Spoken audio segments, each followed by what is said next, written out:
በስመ አብ ወወልድ ወመንፈስ ቅዱስ አሐዱ አምላክ። በስመ አብ ወወልድ ወመንፈስ ቅዱስ አሐዱ አምላክ። በስመ አብ ወወልድ ወመንፈስ ቅዱስ አሐዱ አምላክ አሜን። አባቶቻችን አምላክ የቸርነት ባለቤት ቸሩ እግዚአብሔር ከዚህ ሰዓት ከዕለት ያደረሰን ስሙ የተመሰገነ ይሁን። እንዴት ዋላችሁ? እንዴት ሰነበታችሁ? ቸርነቱ ምሕረቱ ይቅርታው በጎነቱ የባሕርይ ገንዘብ የሆነ አምላካችን እግዚአብሔር ለአምላክነት እንደሚገባ ቅዱስ ስሙ የተመሰገነ ይሁን። እመቤታችን ወላዲተ አምላክ ድንግል ማርያም፣ ቅዱስ መስቀሉ፣ ቅዱስ ቤተ ክርስቲያኑ ያከበራቸው ቅዱሳን ሁሉ ስማቸው የተመሰገነ ይሁን። እንኳን አደረሳችሁ። ቸሩ መድኃኒታችን አምላካችን ከበዓሉ ከእመቤታችን ከንጹሐን ሁሉ በረከትን በቸርነቱ ያሳትፈን። እንግዲህ ዛሬ የመስቀል በዓል ዋዜማ ነውና ከዚህ ምሽት ጀምሮ ደመራ ነውና ምናልባትም ያው ሆያ ሆዬም እንደዚያ የመሰለው ነገር በባህላችን ያለ ነገር የሚደረግበት ቀን ስለሆነ አንዳንድ ወንድም እህቶቻችን አልመጡም። ያው በዓል ስለሆነ አያስገርምም። ግን ምንም ሆኖ መንፈሳዊ ስራ በመንፈሳዊ በዓል ቀን ይገባልና በዓላትን ሰበብ አድርገን እግዚአብሔርን የሚያስቀይም ስራ መስራት የለብንምና ጥንቃቄ ማድረጉ መልካም ነው እላለሁኝ። በዓሉ የመስቀል ከሆነ መስቀልን ከሚመለከት ነገር ውጪ ሌሎች ነገሮች ላይ ማተኮሩ የጤና አይሆንም። በእኛ ሀገር ሃይማኖት እስካሁን እንዳይጠፋ ትልቁን ኃላፊነት የተወጣ ባህል ነው። አባቶቻችን በኋላ ዘመን እረኛ እንደሚጠፋ ተረድተው ሕዝቡ ያለ እረኛ መኖር እንዲችል አስተምረውታል። ከነዚህ መገለጫዎች አንዱ ሃይማኖቱን ወደ ባህል ውስጥ ከተቱት። ሃይማኖቱን ባህል ውስጥ አስገቡት እና እስካሁን ድረስ ሃይማኖታችን ኦርቶዶክሳዊ ተዋሕዶ እስካሁን ድረስ እዚህ የደረሰችው በተለይ ባለፉት 400 ዓመታት እረኞች ስላሉ በእረኞች ትጋት አይደለም። ዛሬም በአብዛኛው ምእመን ስለ ክርስትናው ብትጠይቁት የሚመልስላችሁ ብዙ ነገር አይኖረውም። ጥቅስ አያውቅም። በተለይ ከወጣቱ ውጭ ያለው ማለት ነው። እና ይህንን ያክል የጠቀመውን ያክል ለምሳሌ በሰንበቴ፣ በጽዋ ማህበር፣ በክብረ በዓል፣ በክርስትና፣ በእረፍት፣ በተዝካር፣ በፍትሐት በመሳሰለው ነገር በሙሉ ባህሉና ሃይማኖቱ ተቀላቅሎ ነው ያለ። አደራረጉ ባልከፋ በጊዜ ሂደት ግን መንገድ እየሳቱ የሚሄዱ ነገሮችን እናያለን። ለምሳሌ የመስቀል በዓል ኢትዮጵያ ውስጥ በደቡቡ የኢትዮጵያ ክፍል ጉራጌዎች በስርዓት የሚያከብሩ ናቸው። ክርስቶስን የማያውቁ ክርስትናን የተዉ ጣዖት የሚያመልኩ ወይም ይሄ ባህላዊ እምነት የሚባሉትን በድንጋዩ በዛፉ የሚያመልኩ ግን እስካሁን ድረስ መስቀልን የሚያከብሩ አሉ። እንግዲህ አስቡት፣ ክርስቶስን አያመልኩም፣ ክርስትናንም አያውቁም። እዛ አካባቢ እና አቡነ ተክለ ሃይማኖት ቅዱሳን አባቶቻችን ከዘሩት ውስጥ እና አፄ ዘርዓ ያዕቆብን የመሳሰሉ ደጋግ ነገስታት የኋላው ዘመን ነገር ተገልጦላቸው የሃይማኖቱን ስርዓት ወደ ባህል ውስጥ አስገቡት። ዛሬ ድረስ አለ። እንኳን በክርስቲያን በነበረው ላይ ወሎ ብትሄዱ አሁን ጽንፈኞቹ አስተዋቸው እንጂ መስቀልን፣ ልደታን ያከብራሉ። በነገራቸው ላይ እስከ ቅርብ ጊዜ እኛ ደርሰን ጎንደርም ውስጥ እስላሞች መስቀል ያከብሩ ነበረ። በእኔ ዕድሜ እስላሞች መስቀል አብረውና ያከብሩ ነበረ። ግንቦት ልደታን አብረውና ያከብሩ ነበረ። በነገራችሁ ላይ ወደ ወሎ ሄዳችሁ በተለይ በደቡብ ወሎ አካባቢ ክርስትና በአብዛኛው በጠፋበት ስፍራ እስላሞቹ መስከረም አንድን እንቁጣጣሽ አይሉትም፣ አይወዱም። ቅዱስ ዮሐንስ ነው የሚሉት። ቅዱስ ዮሐንስ ነው። እንቁጣጣሽ ስትሏቸው ዘመን ያመጣው ስም ነው አንፈልግም፣ ቅዱስ ዮሐንስ ነው። አሁን ግን አስተተዋቸዋል መሰለኝ። እና ይህንን ያክል ጫና ፈጥሯል፣ በጎ ጫና ማለት ነው። ነገር ግን በዚህ ዘመን ቃለ እግዚአብሔር የእግዚአብሔር ትምህርት በሚገባው ሰው ባይሆንም እንኳን በማይገባን ሰዎች በዝቶ ተነገረ። ፍሬ የሌለን ፍሬ ማናፈራ ሰዎች ስለምናስተምር እኛ ቀለን ቃሉን አቀለን ለሰው ሰጠነው። በዚህ ምክንያት ሰዎች ለእግዚአብሔር ቃል ትኩረት የማይሰጡ እየሆኑ ሄዱ። የቀድሞ እናቶቻችን ቢያጠፉም እንኳን አውቀው አይደለም። የቀድሞ አባቶቻችን ለምሳሌ ህዳር ሚካኤል ሲመጣ ጃኖ ይለብሳሉ አይደለም? ላጥፋ ብለው አይደለም፣ አውቀው አይደለም። የትምህርት ጥረት ያመጣው ችግሩ ልብሱ አይደለም፣ እሱ የሚለበስበት ዓላማ ነው። እንኳን እነሱ አልኳችሁ አንዳንድ የድሮ ጠንቋዮች ልጆች እያለን የምናውቃቸው ጥንቆላው ኃጢአት መሆኑን አያውቁም። በዚህ ምክንያት ሲጠነቁሉ ከግድግዳቸው ላይ ቅዱሳት ስዕላት አሉ። የሚካኤል ገብርኤል ስዕል አስቀምጠው ነው የሚጠነቁሉ ነበር። በእነሱ ቤት የሚያደርጉት ነገር ትክክል ነው፣ ምንም ችግር የለውም። እና ትልቁ ክፍተት ትልቁ የቸገረን ነገር ባህሉ ሃይማኖቱን ይዘው ቆይቷል። አሁንም እንዲቀጥል እንፈልጋለን። ነገር ግን ብዙ የሚደረጉ ነገሮች ስታያቸው በተለይ በዘመናችን መንገዳቸው እንዲያ ሆኗል። በዓለ መስቀል ሲመጣ ደመራ ይደመራል። ደመራ እንዴት ነው የሚደመር? እንኳን መንፈሳውያን አባቶች ሽማግሌዎቹ አልቀው ደመራ እንዴት እንደሚደመር ስንቶቻችሁ ታውቃላችሁ? ደመራ ሲደመር መጀመሪያ ምንድን ነው የሚደረግ? በመጀመሪያ ደረጃ ደመራን ያገኘው ሰው ይደምራል። በነገራችሁ ላይ ክህነት ያለው ሰው ደመራ ይደምራል? እስኪ እንጠይቁ። ክህነት ያለው ሰው ይደምራል አይደምርም? ሁለተኛ ክህነት ያለው ሰው ደመራውን ለኩሶ ያቃጥላል አያቃጥልም? እነዚህ ሁለት ጥያቄዎች ያዙ። አንድ ሁለተኛ ነገር ደመራ የሚደመር ለዚያ ተብሎ በማህበረሰቡ በተመረጡና በተከበሩ ሰዎች ነው እንጂ ማንንም ያገኘው ሰው ደመራ አይደምርም። ደመራ የሚለኮስበት የራሱ ስርዓት፣ የሚደመርበት የራሱ ስርዓት አለ። ባህላዊ ስርዓቱም መንፈሳዊ ስርዓቱም ዛሬ እንጃ ስንት ቦታ እንዳለ እንኳን በሌላው ይቅርና በዋናው መስቀል አደባባይ ላይ ይሄ ስርዓት መደረጉን እጠራጠራለሁ። ምህላ ምኑ ይደረጋል፣ እሱ ጥሩ ነው። ሌላው ስርዓት ግን እንጃ። ቀድሞ ጃን ተከለው አርካ ፊት ለፊት ይደረግ የነበረው ያው ጥንታዊ ስርዓት እንጃ ዛሬ። በአንድ ጎኑ ተመስገን እንላለን። አዲያ ክርስትና እንኳን በባህል ደረጃ በስም ደረጃ በዓለም አብዛኛው ክፍል ጠፍቷል። እኛ እድለኞች ነን። ሃይማኖቱም አለን፣ ደግሞ በባህል ውስጥ ምን አለ። ኦርቶዶክሳዊ ነኝ ብሎ መስቀልን የማያከብር የለም። ኦርቶዶክሳዊ ነኝ ብሎ ጥምቀትን የማያከብር የለም። ምንም እንኳን በሚገባው ስርዓት ሆነ አልሆነ ሌላ ጥያቄ ሆኖ ማለት ነውና ለዚህ ትልቁ ችግር ትናንትም ዛሬም ደጋግመን እንደምንናገረው እረኛ የሌለው መንጋ ሆኖ ወገናችን 400 ዓመት አልፎታል። በነገራችሁ ላይ እንዲህ እየሰናገር ሊገርማችሁ ይችላል። ዛሬ አይደለም 400 ዓመት ነው። አሁን ከፋ እንጂ 400 ዓመት አልፏል። እንዲህ ያለ ችግር ከመጣ ከግራኛ አመድ በኋላ እረኛ ማግኘት በጣም ከባድ ነው። እውነተኛ እረኞችን ጨረሳቸውና እሱ ከዛ እረኛ ሲጠፋ ለእረኝነት የማይመጥኑ ሰዎች መሾም ጀመሩ። ያን ስርዓት ተቆጥሮ ዛሬም ድረስ እንኳን መንጋውን ራሱን መጠበቅ የማይቻሉ ሰው በእረኝነት እየተሾመ ያለ ከማናችን ጀምሮ ነው። ለምሳሌ ለዲቁና መመጥን ሰው አይደለም። በየትኛውም መስፈርት እንኳን ለሰባኪነት ለዲቁና መመጥን ሰው አይደለም።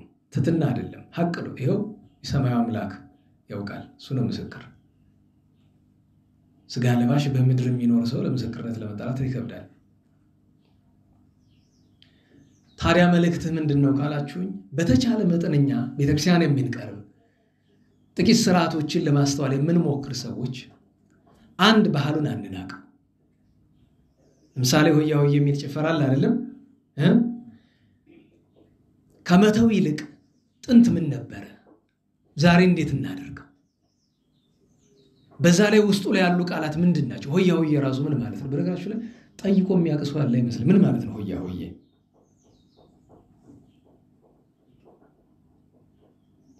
የተቆረጠ ቃል አለው፣ ከፊት ሌላ ነገር አለው እና ሆያ ሆዬ ሳይሆን ሆዬ ነው ነገሩ። ማንሻውም ሆዬ ነው፣ ሁለቱም ሆዬ ነው የተባለበት ምክንያት ምንድነው?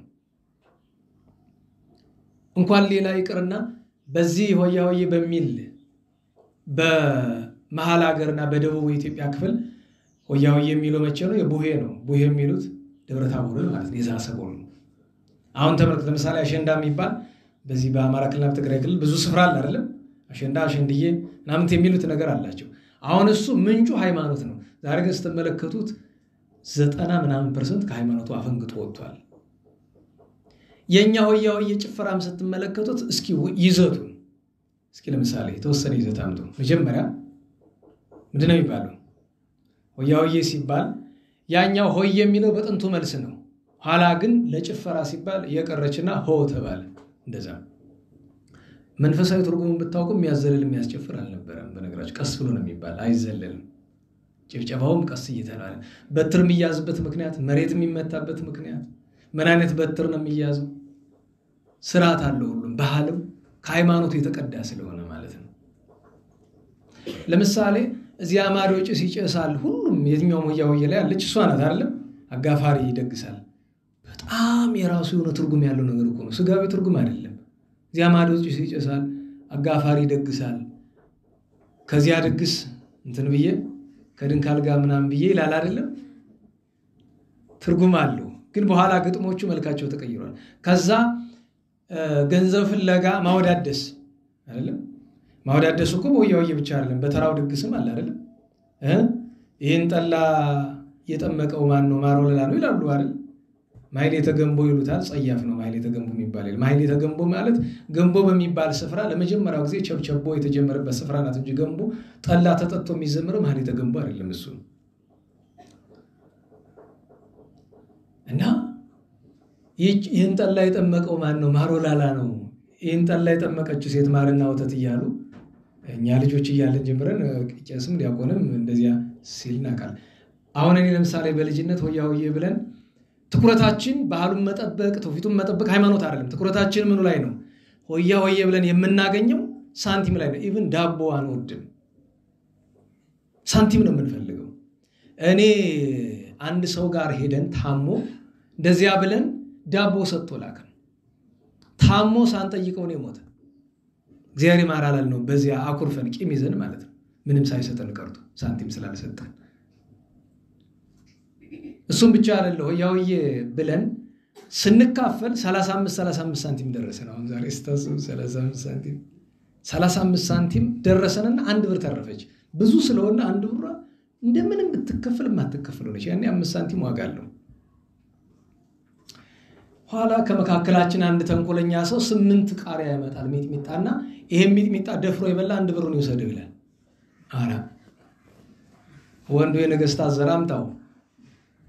ከ8ቱ እስከ 5ኛው መብላቴን አስታውሳለሁ። ከዛ በኋላ ግን የት እንደነበርኩ አላስከ ከብዙ ሰዓት በኋላ በስንት ነገር ነው ከራሱ የነቃሁት፣ ራሴን ከሳትኩበት ማለት ነው። ሚጥሚጣ አይደለም ለታዳጊ ልጅ ታውቃላችሁ፣ በባዶ ነው። በእንጀራ እኮ ደግሞ ደረቅ እንጀራ በሆነ ያደክመዋል አይሉ እንደዛ። 1 ብር ፍለጋ ለምን እንደሆነ ታውቃላችሁ?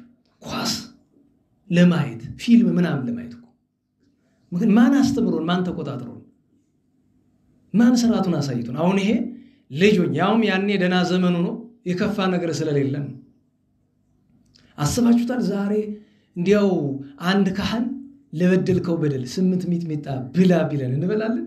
አረ ምን አረኮት ነው እንግዲህ ዛኔ ለ1 ብር ነው ያንን እኔ ራሴ ያደረኩት ነገር ነው። ይሄ ከትንሽ ጎርበጥ ስንል ደግሞ ዲቁና ከተቀበልን በኋላ ዲቁና ስንቀበልም ልብ አልነበረንም።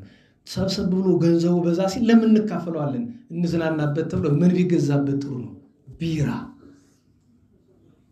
ከዛ እንጠጣ ተበላ፣ አይን ያልጠጣ ከዛ ሁሉ ሲጠጣ አንተ ምንድነው የተባለ መቅመስ። በስመ አብ። ከዛ ዘፈን መከፈት ባህል እነ ይሁኔ በላይ ምናምን ያኔ ብርቅ ነው ነበር ዘፈን በለው እስክስታ። አስባችሁታል?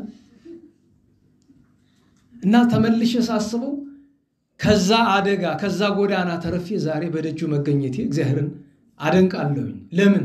በዛ መስመር ከነበር ነው ምናልባት እኔ ነኝ ያለሁት መሰለኝ። ከዚያ ሰዓት የወጣሁኝ እኔ ነኝ መሰለኝ። እንግዲህ ይሄ አሁን በዚህ ዘመን አነጋገር ቀላል ነገር ናት አይደል? በዚህ ዘመን ካለው ነውር ብዛት የተነሳ ማለት ነው። እና አለመረዳት አለማወቅ ችግር ነው። እና ባህሉን ለነገ ማስቀጠል ካለብን እየከፋ እንዳይሄድ አሁን በመሃል ሀገር ቡሄ ሲባል አንዳንድ ቦታ ሆያው ሲባል ችግር ነው ያለ በጣም ችግር ስላለ በተቻለ መጠን በተለይ ነፍስ ያላችሁ ሰዎች አንደኛ ሆያውን ባህሉ ምንድነው ትውፊቱ ምንድነው ሽማግሌዎችን ጠይቁ ስለ መንፈሳዊ ይዘቱ የምትጠይቁ ሰው አታጡ ከዚያ ጠርዞ እንኳን ማስቀመጥ መጽሐፍ እንኳን አንድ ነገር ነው ዋናው ያነሳውት ለምንድነው ሃይማኖታዊ ስርዓቱን ወደ ባህል ያስገቡ አባቶቻችንን ለማመስገንና እግረ መንገዱን ግን እነሱ የሰሩትን ስራ መጠበቅ ባለመቻላችን መንገድ እየሳተ ስለሆነ አስተያየት ተግሳጽ ስለማቅረብ ነው ከዛ ውጪ የመስቀል በዓል ሲከበር ቀናት የሚወስድ ስርዓት ነበር ዛሬ ጠፍቷል እንኳን ሌላ ይቀርና ተስይነነ የሚባል ወረብ አለ አይደል ደግሞ የሊቃውንቱ ያምነት ተማሪዎች ተስይነነ ዘወንጌል ቃል የወንጌልን ቃል ተጫምተን ማለትም በወንጌል ቃል ተመርተን መተናል ቀጥሎ ምንድነው ተመርጉ ይዘና የሚል ኃይለ ቃል እንዳለ አውቃለሁ መስቀልን የሚያዋሳ ማለት ነው እና ናሁ ሶበ ሰማይ ነዚናው የተለመደው እሱ ነው አይደለም እመኳንንት ያቢ ግርማው ይላል አይደለም ዘሩ ተቀይሮ እንጂ እንደዛ አይደለም እቺ ለውዳሴ ከንቱ ለሰውየው ያለው ለሚወረብለት ሰውዬ ተብላ ተቀይራ ነው እንጂ እመኳንንት ያቢ ግርማው አይደለም ሌላ ነው ነገሩ ለመስቀልና ደግሞ በሌላ አንቀጽ ደግሞ ለሌላ የተነገረ ነው ነዋናው ትልቁ ነገር እሱን እንኳን አስተመለከቱ በጎንደር ባህል ተስይነነ የሚባል በ16 ነው ከዚያ በፊት ያሉ ቀናት ምህላ መቅና የሚደርስባቸው ናቸው ዛሬ ከ12 ከ13 ጀምሮ ለምን የሚባል ምን አላዝም በየሳሰው ነው አንዳንድ ጊዜ ያስባሉ እንደውም ያብነት ተማሪዎችን ሰብስቦ ባንድ ተስይነነ የሚያገኙትን አስልቶ በ16 ብለው ስርዓቱን ብቻ ጠብቀው በተለይ ይሄ ሆቴል ላይ ቡና ቤት ላይ ማለት ከበሮ ነው ያቅድሳት አይደለም እንዴት ዋላችሁ እንኳን ከበሮ የተመጠሙት ጥምጥምና የሚለብሱት ነጠላ እንኳን ነው ያቅድሳት ነው ያንን ለብሰው የማይገባ ስፍራ ላይ ከሚገባ የክርስቲያኖችን ቤት አይቶ ታቃላችሁ ከመበላሸታችን የተነሳ መጡ እየተባለ ብር አይደለም ይዘጋ ሊቃውንት ላይ ያብነት ተማሪዎች ላይ ብር አይዘጋም እንቆልፋለን እኮ እንደውነቱ ጥፋቱ የጋራ አንደኛ እነሱም ሰውን አሰቀቁት ምክንያቱም ቀድሞ መንደር ተመድቦ ነው እንኳን ተስይነነ ትከሳ እንኳን በእንተ ሰማለ ማርያም መንደር ተመድቦ ነው ነገሌ ከዚህ መንደር ሰዎችን ያቃቸዋል አዘጋጅቶ ይጠብቃቸው አልነገርኳችሁም የዛሬ ወር 2 ወር እዚያ በር ላይ ተቀመጭ ያላትን የመሶብ ሁሉ ጨርሳ አሁንም ተማሪ አላቆም ያስተዳደር ክፍተት አለው ተማሪ መጣ ተብሎ ያብነት ተማሪ መጣ ተብሎ ቀድሞ መጡልን እንደሚባል ዛሬ መጡብን ተብሎ በር እየተዘጋ እነሱም ከባህሉ ይልቅ ምንድነው የሚያስቡት አላ ያችን ጨርቅ ምናምን መጽሐፍ መግዣ ገንዘብ እና ምን እስከ ማሰብ ድርሻለሁ በ16 በተመረጡ ጥቂት ቦታዎች ብቻ ላይ ቢበዛ ከ10 እስከ 20 የሚሆኑ ቤቶች ላይ ብቻ ተስይነነ ብለው በየአመቱ የሚገኘውን ያክል ገንዘብ ከዚህ መጥተው ጉባኤ ላይ አብረን ዘምረን ብንሰጣቸው ምን ችግር አለ አይቸግርም ያን ያክል አይመስለኝም እኔ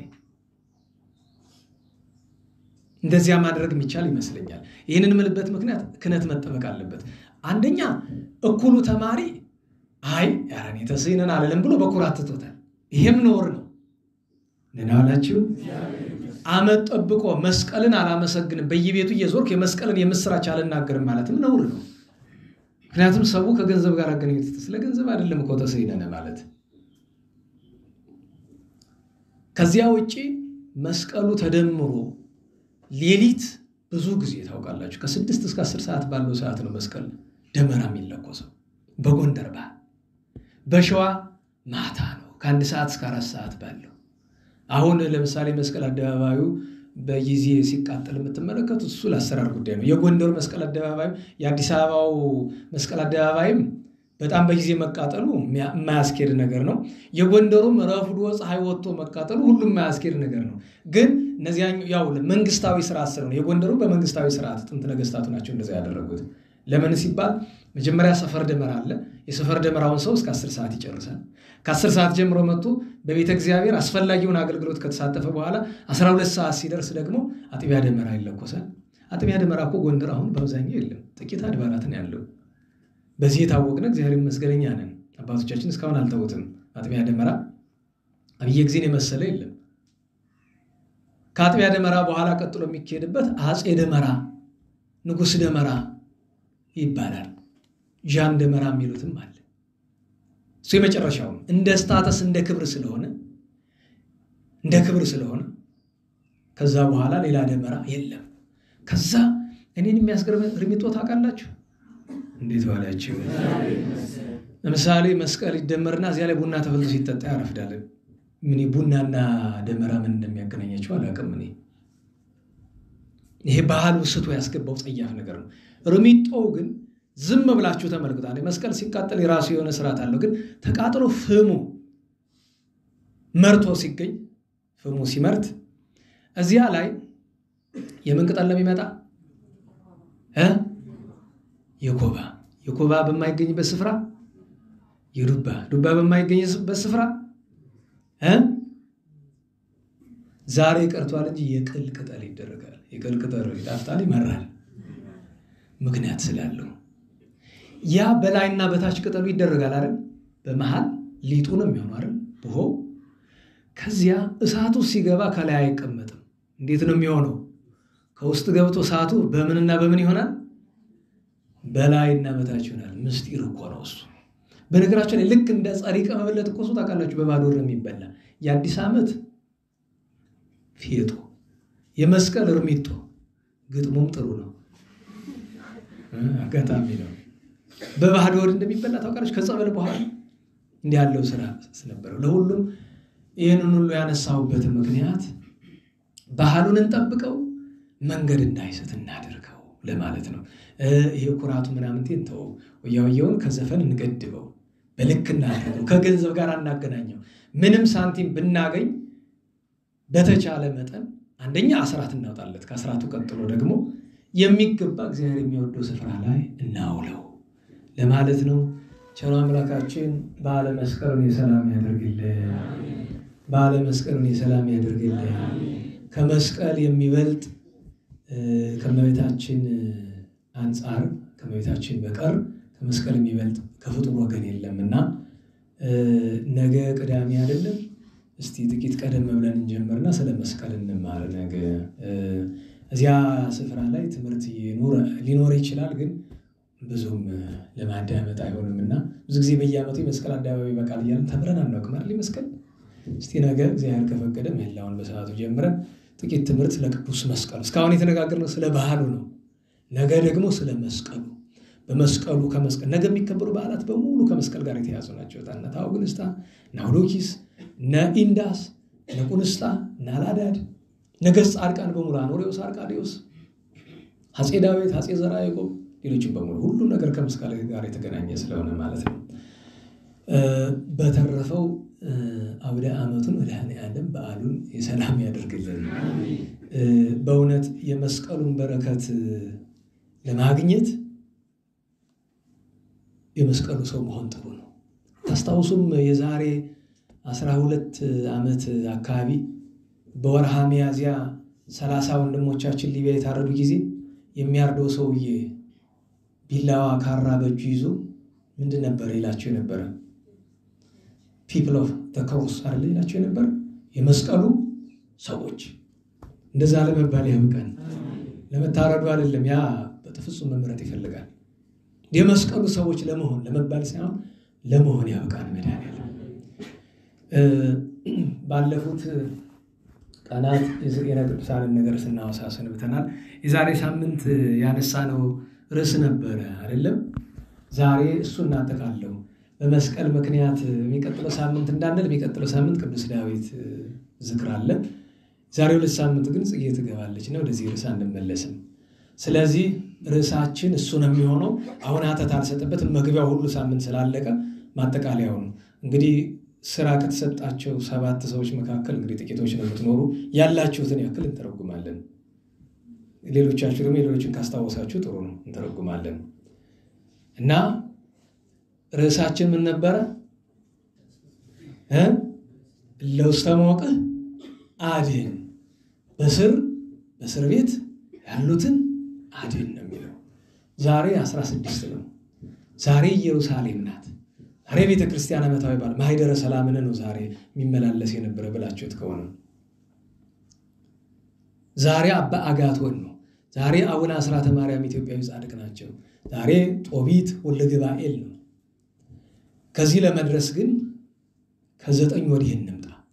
በ10 ከዚያኛው ጉባኤ ተነጋግረናል። ግን በ10 ቅዱሳት ስዕላት አምላካውያት ክብራቸው የዚያን ቀን ነው። የእመቤታችን ስዕል አብነት ተደርጎ ትምህርቱን በየዓመቱ ባጭር እንነጋገራለን። ቅድስት ማርታ የምትባል ጼዴንያ የምትባል ዛሬ በደቡብ ሶሪያ አካባቢ ያለች ሀገር ውስጥ የነበረች ክርስቲያን ሀብት ንብረቷን እመቤታችንን ቸር አንድ አምላክ ልጇን ለማገልገል ብላ ምን ላድርግ ብላ ስታስብ በዛቲ ሰዓት ተዘከረቶ ለአብርሃም ርዕሰ አበው ይላል። ደስ ይላል። በዚያ ሰዓት ማንን አሰበችው አለ? የአባቶች አለቃ አብርሃምን አሰበችው። አብርሃም እንግዳ ቢቀበል ድሃ ቢያበላ ምን ጸጋ አገኘ? ሥላሴን አስተናገደ። ሁለተኛ ሎጥን አሰበችው ይላል።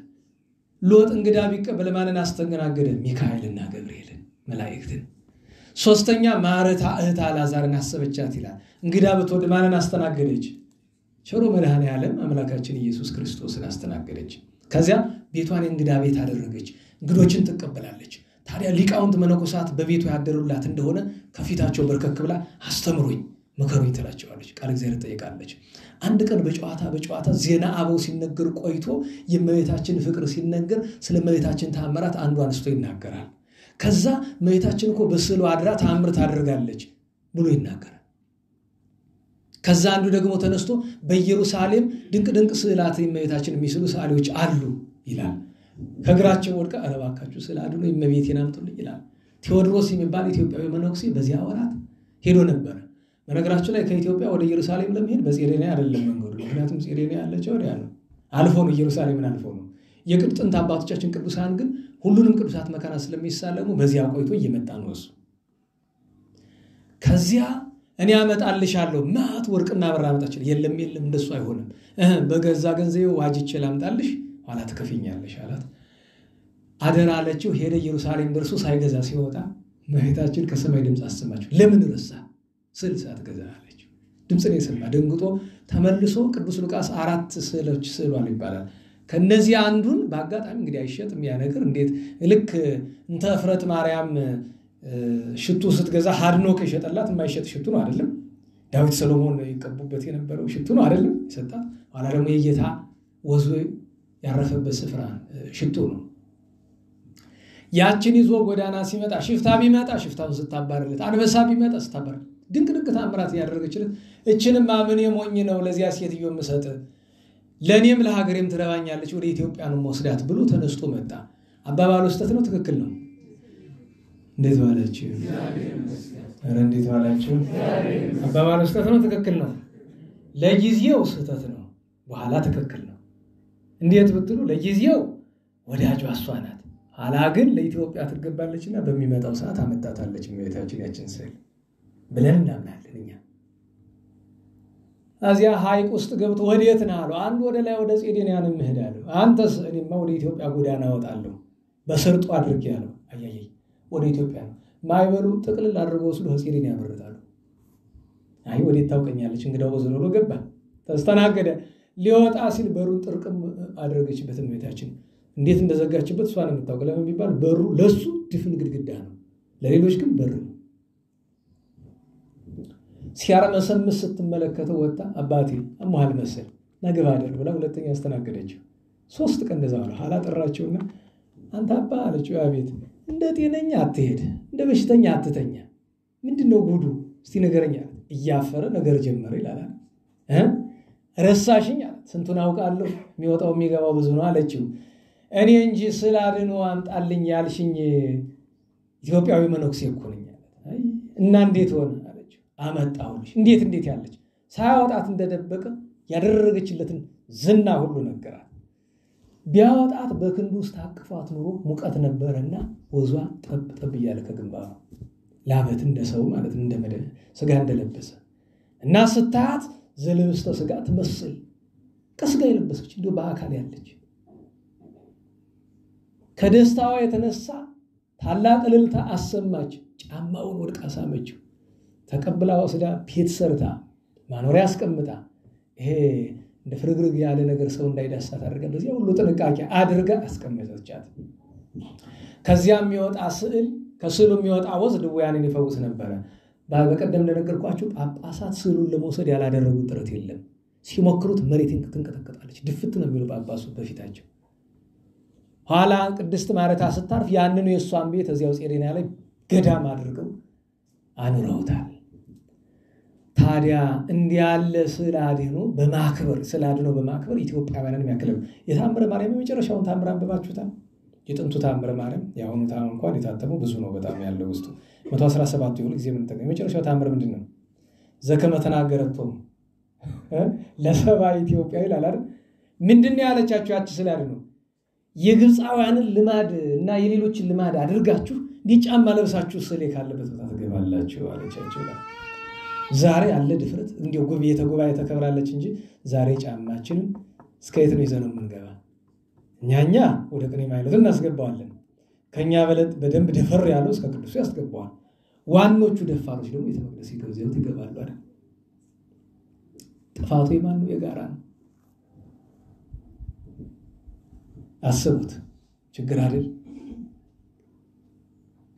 እና አሁን ሰሞኑን ትልቅ አጀንዳ ሆኗል አይደል? አንዲት እኔ ሳላየሁትም ሲሉ ነው የሰማሁኝ። እንኳንም አላየው የእመቤታችን ስዕል ላቲ ስብሐት ስለ አድኗን በአደባባይ ወጣ እየዘበተች ላቲ ስብሐት ቀደደችው አሉ አንዲቱ ጴንጤ። ከዛ ወጣ ደግምላቸዋለሁ ምን ታመጣላችሁ አለች አሉ። ስለኛ ስዕሉን ባትቀደው የኛን ፎቶ ወይኛን አካል ብትቀደው ደግ አደረገች። ለምን ይገባናል? ወራዶች ነን። ይገባናል። ኦርቶዶክሳውያን ወራዶች ነን። ተዋርደናል በቁማችን። ወራዶች ነን። ይገባናል። የእመቤታችን ስዕል ባልተነካ እንጂ ሌላው በሙሉ የተደረገብን ነገር ሁሉ ይገባናል። ሲገሉን ይገባናል። ሲሰድቡን ይገባናል። ሲያንቋሹን ይገባናል። ሲተፉብን ይገባናል። አዎ በጣም ቆሻሾች ስለሆነ ወራዶች ስለሆነ ይገባናል። አይኔ ወራድ አይደለም ካልክ እስኪ እንየ ሱሪ ካለ እምነት ካለ ሱሪ ካለ እስኪ እንየ ይሄ አይገባንም ለኛ ኦርቶዶክሳውያን እንዲመደረግ የለብንም እንትን ካለ የልብ የሰጣት ምን ይመስላል? ያንቺ ወራዳነት የኔ ወራዳነት ነው። ለምን ቢባል ሁሉንም ይንቀን። በነገራችሁ ላይ ማይንቀን የለም። ተንቀናል። ለምን እንደሆነ ታውቃላችሁ? እኛ ራሳችን ስለናቅ ነው። ቆሻሾች ስለሆነ ወራዶች ስለሆነ እኛ ወራዶቹን ቤተክርስቲያንን አዋርደናታል። ትናንት እንዳይሞከር ነበር። እንኳን ድሮ የዛሬ 20 ዓመት እቺ ነገር ትሞከራለች? ንገሩኝ እንጂ ትሞከራለች ወይ? ይሄ ሁሉ ፌስቡክ ኢንተርኔት ላይ ያለው በሙሉ አዲስ ሴት ላይ ትንጫጫለ። እሷ ላይ በመንጫጫት ምንም ነገር አታመጣም። ስላድኖን ለማርከስ ከኛ ይከፋል። በዚህ ዘመን በየቤተክርስቲያኑ ተቀዳዶ ያለው ስላድኖ ጴንጤን የቀደደው ንገሩኝ። እንዴት ዋላችሁ? ጴንጤን የቀደደው በየግምጃ ቤቱ በየቤተ መዛግብቱ ተቀምጦ ያ ሁሉ ስላድኖ የተበላሸ በማን ጥፋት ነው? ጴንጤ ነው መጥቶ እንደዚህ ያደረገብን? አያስታውሱም? ቤተ እግዚአብሔር ውስጥ ያሁን የተቀዳደደ ስዕል ተሰብስቦ እንዳናቃጠለው ጨነቀን፣ እንዳናስቀምጠውም ጨነቀን። የመድኃኒዓለም ስዕል ከአንገቱ ተቆርጦ ወደዚያ ለብቻው፣ እጁ ተቆርጦ እዚያ ለብቻው፣ የእመቤታችን አንድ አካሉ ተቆርጦ ለዚያ ለብቻው ቤተ ክርስቲያን ውስጥ በነገራችሁ ላይ በዚህ ምክንያት የሚያዝን ሰው ገጥሞኛ ያውቅም። በነገራችሁ ላይ ኧረ ስላድኖች እንደዚሁ ኧረ በቀጣት ያክል ቅፍ የሚለው ሰው የለም። ስለዚህ እኛ የናቅነውን ስላድኖ ማን እንዲያከብርልን ፈልገን? እስኪ በሞቴ ቲሸርት ላይ ስላድኖ ያለው ስንት ሰው ነው ያለ? እንዴት አይነት ድፍረት ነው! በነገር ላይ አንተ በዚያ ሁሉ መቆሸሽ ያንን ለብሰው ወዝን ስታንጠፈጥፍ በስቱል ያንን ለብሰህ ስትሰርቅ ጫትን ስትቅም አይደለም ትሉ ያንን ለብሳ አይደል ሴት ጋር ተኝተህ የምታደር? በየጥሪ ወረቀቱ ላይ የእመቤታችን ስም የክርስቶስና የቅዱሳን ስም ተጽፎ ሽንት ቤት በየቀኑ ሄዱ መጸዳጃ ቤት ላይ አለ የጥሪ የጊዮርጊስ ጸበል ቅመሱ ይላል። በዛ በጊዮርጊስ ወስዶ ቆሻሻውን ይጠርግበታል። እዳሪውን ማለት ነው። ማን ካህን ዲያቆን ማን ይመስላል የሚያደርግ ምን ይመስላል አይደለም። እዚሁ ቤተክርስቲያን መጸዳጃ ቤት ላይ የምስክር ናቸው አሉ ዲያቆናቱ። ስንት ቀን እና እኔ የተቀደደ ወረቀት እዛ መጸዳጃ ቤት ወረቀት ካየኝ ፊቴን ተጨፍኛ ማለት ነው። በቃ እንዲሁ ሌላ ወረቀት ሊሆን ይችላል፣ ግን አይቼ ከምታመም ለምን አይቀርብኝም? እና አስባችሁታል? እኛ የእግዚአብሔርን ስም እየተዳፈርን ነው። እግዚአብሔር እኛ እንዲያከብረን የጠበቅነው አንዲት ሴት እንዲህ አድርጋ 60 ሚሊዮን ኦርቶዶክሳውያንን በንቀት በአደባባይ ራሷን በቪዲዮ እየቀረሰች ያደረገችው እኮ አልገባንም እንጂ የእግዝእትነ ማርያም ስዕል ባልሆነ እንጂ የቅዱሳን ስዕል የመድኃኔዓለም ስዕል ባልሆነ እንጂ መልእክቱ እስከ እግዚአብሔር ነው እላለሁ እኔ። አዎ አትረቡም ሲለን ነው፣ የላችሁም ሲለን ነው እላለሁ እኔ። እና ስዕላትን ማክበር ቅዱሳት ስዕላትን ማክበር እንጀምር። ያኔ እስኪ ወንድ ሱሪ ያለው ማን ነው ያንን የሚያደርገው? ለምን እግዚአብሔር በእኛ ልብ ያለውን ፍርሃት አውጥቶ ይጥልልናል። አይሆንም የምትላት እሷን አይደለም፣ አይሆንም የምትል የላካትን ነው። አቺ አንዲት ደካማ ሴት ጆሮዋን ቆንጥጠ እኮ አፈሩ ትደባልቃታለህ፣ ቀላላት እሷ አይደለችም ችግሩ። እቺ ሴት ማንን ተማምና ነው? ማንን የተማመነች በግ ላቷን ውጭ ታሳድራለች ይባላል አይደለም? እቺ ሰው የላካትን ትተሷ ላይ አትንጫጫ። ማን ነው እንዲህ እንድታደርግ ያስደረጋት? አንዲት ተራ ሴትን ያክላት ደፍረ። ለእመቤታችን ክብር ምስጋና ይሁን። ከቅዱሳት ስዕላት በረከት ያሳድርብን፣ ከቅድስት ማርያም በረከት ያሳድርብን። ያኔም የዛን ቀን የእመቤታችን የድንግል ማርያም የልደቷ መታሰቢያ ነው። ያን ቀን እናታችን ንግሥተ ሰባ፣ እናታችን ነቢይት ዮዲት ቅድስት ዮዲት፣ እንደዚሁም አቡነ ግርማ ስሉስ፣ አባ ሰላማ ኢትዮጵያዊ የዋልድባ ጻድቅ ናቸው። ቅዱስ ሉቃስ ወንጌላዊ፣ ታላቁ መቃራ፣ ሌሎችም ቅዱሳን ዓመታዊ በዓላቸው ነበር። ያን ቀን የቅዱስ መስቀል በዓል ማንሻው ነው። በየዓመቱ ነግራቸዋለሁ። መስቀል በኢትዮጵያ የሚከበረው መስከረም 10 እስከ መስከረም 25 ለ16 ቀናት ነው። ማንሻው ነው። አጼ መስቀል ወይም ተቀጸል ጽጌ ይባላል። ተቀጸል ጽጌ ካለ በአጼ ገብረ መስቀል ዘመን የጀመረው፣ አጼ መስቀል ካለ በአጼ ዳዊት የጀመረው። ኢትዮጵያውያን ነገስታት ጻድቃኑ ስማቸው መስቀል አለው። ገብረ መስቀል የሚባል ስመ መንግስት ያላቸው 5 ነገስታት አሉ። ገብረ መስቀል የሚል ስመ መንግስት ያላቸው። ከዚያ በ11 ታላቁ ሰማዕት ቅዱስ ፋሲለደስ ሰማዕታትን ሁሉ ሰብስቦ ለክብር ያበቃቸው ሐዋርያው ቅዱስ ቆርኔሌዎስ፣ ትዕግስተኛዋ እናታችን ቅድስት አውድራ፣ አረጊቷ ቅድስት በነፍስስ፣ 3ቱ ገበሬዎች ሶርሳ፣ ጤኬዎስና መስተሃድራ፣ የዋልድባው አባታችን ሚናስ ጻድቁ አባታችን። እነዚህ ሁሉ ቅዱሳን ዓመታዊ በዓላቸው ነበር። በ12 ልዑለ ቃል ኢሳይያስ ቅዱስ ሚካኤል ኢሳይያስን ሕዝቅያስን የረዳበት ነው። የዚያን ቀን ጉባኤ ኤፌሶን 200 ቅዱሳን ሊቃውንት ተሰብስበው የእመቤታችን ወላዲተ አምላክነት የክርስቶስን አንድ አካል አንድ ባሕርይነት የመሰከሩበት ነው። ቅዱስ ቄርሎስና ቅዱስ ሄራቅሊስ ያንን የመሰከሩበት ቀን ነው። ኢያቄም ወሐና ቅዱስ እስጢፋኖስን የዚያን ቀን ታሰባሉ። ናፍላሆስ መሳሰሉ ግብፃውያን ሰማዕታትም አሉ። በ13 ቅዱስ ባስልዮስ ዘቂሳርያ ተናውላችሁ። ቅዱስ ባስልዮስ የቂሳርያው ኮከብ ከሰራቸው ድንቅ ታምራት አንደኛው ያ ነው አይደል? አንድ ባሪያ ወይም በቀለለው አማርኛ አገልጋይ የከተማ ገረገዢ የሆነ ሰው ዘንድ ተቀጥሮ ሲሰራ በዛ ቤት ውስጥ አንድ ሕግ አለ። እሱ ምንድነው? የንጉሱን ሚስትና የንጉሱን ልጅ ቀና ብሎ ማየት አይቻልም። እሱ ግን ቀና ብሎ አየና ደግሞ አንዳንድ ጊዜ ሰው ሲወድና ሲያብድ አንድ ነው ይባላል አይደል? ለእብድ ሕግ አለው። ለናላችሁ ያበደ ሰው ሕግ ያውቃል። አዎ ፍትወተ ዝሙት ያደረበት ሰው እንደዚያ ነው። ያበደ ውሻና ሴት ወደድኩ የሚለው አንድ ነው ይላሉ ነው። አባቶቻችን ግን አላልኩም ይሄንን አባባል ይላሉ ነው። እኔም ልሆን ይችላል፣ ሌላም ሰው ሊሆን ይችላል የሚለው አይታወቅም። ግን ሴት ወደድኩ የሚል ወንድና ያበደ ውሻ አንድ ነው። ምክንያቱም ያበደ ውሻ ያለከለከን አይደል የሚሄድ ያገኘውን መንከስ መልከፍ ነው። ይሄ አንዲትን ሴት ወደድኩ ብሎ አንድ ሰው አይምሮ ከተነካ ወዷት አይደለም፣ በቃ የዝሙት ጦር አናቱ ላይ ወጥቶበት ነው እንደዚህ የሚያደርገው። መድኃኒዓለም ምሕረቱን ይላክለት። ስለማን እንደማወራ እግዚአብሔር ያውቃል። ያው ብዙ ስላለ እንደዚያ ችግር የለውም፣ ወገል የለውም። እና አይቶም ተመኘ። ኋላ ስትወጣ ደረቷን ስትገባ ባቷን እያየ መከራውን አየ። መፍትሄ ፍለጋ ወዴት ቢሄድ ጥሩ ነው? ወደ ጠንቋይ ወደ ምን ይልከዋል?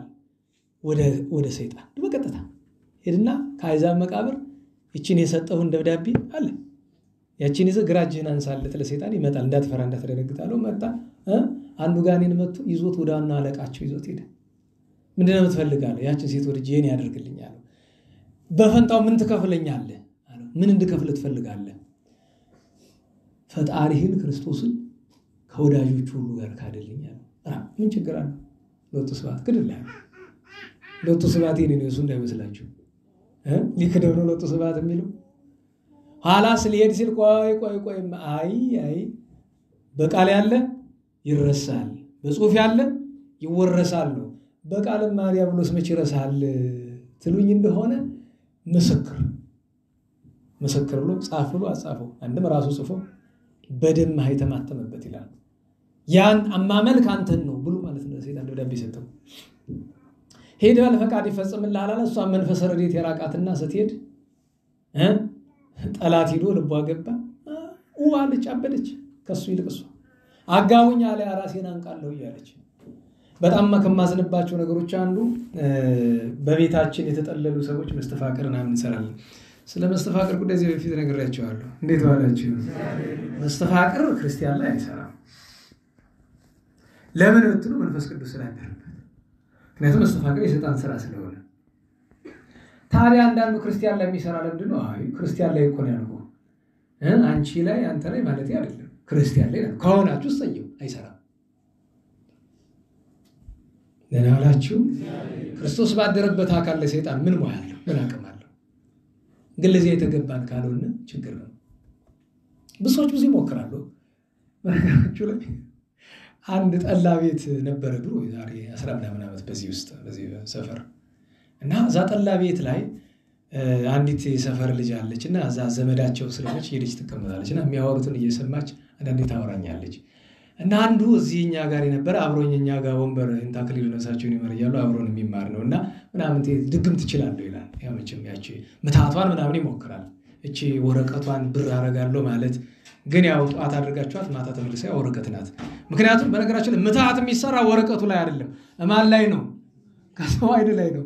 እናንተ መንፈስ ቅዱስ ያደረብህ ከሆንክ ምታቱ አይን ላይ ስለማይሰራ ወረቀቱን ነው የምታየው። እሳቱን አፈላዋለሁ ይላል። ያረለች የጥንቆላ ፍልሆ የምትበላለች አፈላዋለሁ። መንፈስ ቅዱስ ካደረብህ ምንም እኮ የለም፣ እዛው ቀዝቅዞ ቁጭ እንዳለ ነው። ጠላት አይን ላይ የሚሰራው ስራ ነው። በነገራችሁ ላይ ትሪክ ማጂክ ምናምን የሚባል ነገር ኢንተርኔት ታያላችሁ አይደል? ትሪክ ማጭበርበር ነው፣ ማታለል ነው። ማጂክ ግን ጥንቆላ ነው፣ ምትሃት ማለት ነው። እና እዛ ሲወራ አንተ ትለኛለች፣ ኧረ እባካችሁ ተጠንቀቁ። ምንድን ነው? ኧረ እዛ የኮማሪቷ ልጅ ስራልኝ መስተፋቅር እያለችው ነው። በማን ላይ? በእንትና ላይ። እና ግን ገንዘብ ትሰጠዋለች። ያንን ይጠጣበትና በኋላ አይ ያስጨምራል። ለምን? ኧረ ከባድ ነው፣ ከብዶኛል፣ ሰውየው መንፈሳዊ ሰው ስለሆነ ከባድ ነው፣ ጨምር ይላታል። ትጨምሯለች። ደግሞ በሌላ ጊዜ ምን ሲል አሰማው? ፍቅረኛ አለችው እጮኛ፣ እና ከሷ ላለያየው ስለሆነ ያስጨምራል እያለ ይሆናል። ይህ ሁሉ የሚባልበት ሰው እኮ ደግሞ ውሸቱ ብዛት። ይህን ወሬ ሰማሁኝ ነው። ጥሩ ነው። እኛ ላይ መስተፋቅር ጠርቼ ስሙን ብጠራ እኮ ነባሩ ያለ ነገር አጣቆትም። ነባር ሰው የለም። አንካሳ ነው። ከእግሩ ይልቅ የልቡ አንካሳነት ያሳዝነኛል። ጠንቋይ ልቡ አንካሳ ስለሆነ ማለት ነው። ና እስቲ ምን እያደረክ ነው? እዛ ጠላ ቤት ረኔ ምንም አላደረኩም። ስማ ማላውቅ እንዳይመስል እናውቃለን። አንተኛ ላይ ጥንቆላ ልሰራ እንተዋወቃለን እኮ። ለምን የሴትዮቱን ገንዘብ በከንቱ ተበላባታለህ? አንደኛ ነገር። ሁለተኛ ነገር ምናምን ያለው እንዲያውም ታስታውሳላችሁ እዚህ ፋሲል ግንብ ፊት ለፊት የሆነ ክትፎ ቤት ምናምን የነበር ይሄ አዶናይ መዝሙር ቤት የሚባለው ጎና አካባቢ ነበር የአዲስ ነበር እዛ ነው ዘወትር እየወሰደ ክትፎ የሚጋብሰት እንደዚህ ብሎ ብላል አንተ ስማ የእንታ አክሊሉ አጥንት ይወጋኛል እንጂ አንተ ነዚህ ነበር ማስደፋ አንተ ኖረኝ ባለቂ አለቀስ እና ኋላ እኒ አዲሱ መምህር የእንታ ሲመጡ አዲሱ ምላችሁ ያሁኑን ሳይሆኑ ድሮ ያኛው የዛሬ 20 ዓመት የመጡት ሳቸው ሲመጡ አባረሩት ካባረሯቸው 3 ጠንቋዮች እዚህ ግቢ ከነበሩት አንዱ እሱ ነው እና የሚገርማችሁ ሁለተኛው ጠንቋይ አንዲቱን ሴት ከውጭ እዛ ማዶ ሲወጣ ትሞላቀቃለች እየሄደች ከሱ ጋር ትተሻሻለች ከጠንቋዩ ጋር አቤተ ክህነት ሰው ጋር አትቅረቡ ቅዱስም ቢሆን አትቅረቡት ሴቶች እህቶቻችን ከቤተ ክህነት ከዲያቆን ከካህን አትቅረቡ የነፍስ አባታችሁ ከሆነ ብቻ አትቅረቡት የፈለገ ይሁን አትቅረቡት ክፉ ቢሆን ይጎዳችኋል በጎ ቢሆን ትጎዱታላችሁ ደህና ዋላችሁ ልድገምላችሁ ክፉ ቢሆን ይጎዳችኋል በጎ ከሆነ ደግሞ እናንተ ትጎዱታላችሁ አትቅረቡት ቤተ ክህነት ሰው አትቅረቡ የቤተ ክህነት ሰው ክቡር ነው ሲዋረድ ግን በዛው ልክ ከሰውነት ወደ ክፉ ሰውነት አይደለም ከሰውነት ወደ ጋኔንነት ነው የሚቀየረው ከጥንቆላ ውስጥ ከገባ አንድ ሰው ጸላይ ነው እና እቺ ሴት ጽብያሉ ግራ ይገባኛል አቤት ይዝች ልጅ መጨረሻ አየው ኋላ አንድ ቀን ለካ መችስ ሰይጣናዊ ፍቅር ሲያልቅ ጊዜ የማይወስድ ለካ ተጣልተዋል ምን የሚቀራረቡት እኮ ዝም ብሎ ነው መተሻሸት ኋላ ተደባው ትሄዳለች 30 ደቂቃ አልሞላም ጨርቋን ራቁቷን ፓንቷን ሁሉ አውልቃ መጣች ያ ምናምን ተው እንደከመባት ጨርቋን ጥላም ፈራች አትፍሩ መንፈስ ቅዱስን ያመነ መቤታችን ያዘ ዛሬ ሳይደረግብላችሁ ምናምን የሚያወሩ ሰው ቆሞልቷል አሁን አንዳንዱ ማላችሁ ያለ ሰው ይሆናል እኮ ነው ቃልን ማናቀ መስላችሁ አለ አና ማላችሁ ተቀመጣል ሰው ምናምን እያመጣ የሚያወሩ ክፉን ነው የሚባል ሌላ ደረጃ ያደርሳል መቤታችንን ቅዱሳንን መስቀሉን አልፎ ምንም ማድረግ አይችልም ስቃይ አለው ወይ አዎ ይኖረዋል ግን ከሁሉ መጠንቀቅና መራቅ ነው ኋላች ሴት እንደዛ ሆና ኋላ የሚያውቁ ሰዎች ነገሩ ገባቸውና እዚህ ውስጥ የነበሩ ሰዎች ይሉ በቃ ብሎ አሉት ዞሮ ለምናምን ተውም ብሎ ወጣ እሷን ለብሳ ሄደች መችለት ነው አየኋት ለመልኩ ሰው በሳይበሽው ይላል ሰው እንደዚያ ሆነ ያያት ሰው እንዴት ዋላችሁ ነገርን አንስቶት ይሄንን ነገር ለትምህርት ነገርኳችሁ እንጂ ይሄን ያክል ማስፈራራበት ምክንያት ምንድነው ካላችሁ ጥንቃቄ ስለሚያስፈልግ ለምሳሌ አሁን ካለው ግቢ ውስጥ ለምሳሌ እዚህ ደብረ መድኃኒት ውስጥ እኔ ምናልባት አዳዲስ የመጡ ተማሪዎችን ካልሆነ በቀር አሁን እንደዚህ የሚያደርግ ሰው የለም ጸድቷል አሁን እግዚአብሔር ይመስገን ከሌላ ስፍራም አሁን በይፋ ማውቀው የለኝም አሁን ጎንደር ውስጥ ነው ያሙኖ ግን አንዳንድ ሰው ውስጡ እንዲያ ያለ ሊሆን ይችላል መጠንቀቁ አይከፋም ብዬ ነው ይሄንን ሲሰማ አንዳንድ ሰው ስማችን አጠፋው ያጠፋው ስም የለኝም ምክንያቱም ለምናገረው ነገር ሁሉ የቤተ ክህነት ሰው አይደለም እንደዚያ ነው ለሁሉም እንደዛ አለች ኋላ ቤተሰቦቿ ግን የጸለዩ ጸሎት እሷ ላይ ተደገመውን ድግም ታስለቀቀው የሚገርማችሁ ነገር እሷ ላይ ጠላት የሰራው ነገር ስላስለቀቀው ማስተዋል ጀመረች ክርስቲያን እንዳልሆነና ሰይጣን እንደሚያመልክ አወቀች የሚገርመው ግን ያን ሁሉ ስታውቀ ግን ወደ መፍትሄ ነው ሄደች እንጂ አውቶማቲካሊ ትዳር እኮ በምንም መንገድ ይገባበት ከወር ነው በነገራችሁ ላይ ኢቭን በህገ ወጥ መንገድም ተገብቶበት ሊሆን ይችላል ግን ከዛ በኋላ መጠገኑ ይሻላል መጠገኑ በተለይ ዘር ከተፈጠረ በኋላ መጠገን ነው የሚሻል ትዳርን ከመፍታት መጠገን ይሻላል ወደ ቅዱስ ባስልዮስ ሄደች ይዘሽው ነው ያላት አመጣቸው መዳን ተፈልጋለሁ አባቴ እንዴት ብሎ ይቻላል አሉ አንተ እመን ብሏል ህባቱ ከተተው 40 ቀን ጸለየ ታሪኩ ሰፊ ነው 40 ቀን ቅዱስ ባስልዮስ ካጋንን ታግሎ ደብዳቤውን ከቀማ በኋላ ግን ክብሩ እንዳይገለጥበት ህዝቡን ሰብስቦ እናንተ ጸልዩ አለ በህዝቡ ጸሎት ተደረገ ለማለት ህዝቡ ጸሎት አድርገው ያ ደብዳቤ ፊታቸው ወደቀ ያን ባሪያ ከነሚስቱ አዳነ የህዝቡን እምነት ከፍ አደረገ እሱም ከውዳሴ ከንቱ ዳነ የቤተክርስቲያን ምሰሶ የተባለ ቅዱስ ባስልዮስ ነው እግዚአብሔር በረከቱን ያሳድርብን አሜን ደግሜ ላስታውሳችሁ የቤተ ክህነትን ሰው አትቅረቡ አክብሩ ግን አክብሩ አትቅረቡ አባታችሁ ካልሆነ በቀር የነፍስ አባታችሁ ካልሆነ አትቅረቡ አስፈላጊ አይደለም ሌላውን ነገር ተውትና ቅድም እኮ ነገርኳችሁ ክፉ ቢሆን ይጎዳቸዋል በጎ ቢሆን ትጎዱታላችሁ 100% ነው የምላችሁ እውነቴን ነው እኛ ለምሳሌ ዲያቆናት አላችሁ እግዚአብሔር ይመስገን ያግብቼ ተገላግየዋለሁ እንጂ ያላገባችሁ እዩት ሳትደብቁ እንዳትነግሩ ዝም ብላችሁ ግን በልባችሁ እዩት ሴት ጋር ማውራት በተለይ መልክ ያላት ከሆነች ደስ አይልም ለሷ ጸበል መስጠት ደስ አይልም ቄሴ ናቅዳልኝ ምናምን ስትል ነግራችኋለሁ አንዲት ልጅ ቅርብ ጊዜ መጣ የተናዘዘችው ረስተኝ ነው አለች ይሁዲ ታውቅሻለሁና ነው ማስተዋወስሽ ይስላት ድሮ ልጅ እያለን እንድታይል ለማድረግ ማናደርገው ጥረት አልነበረም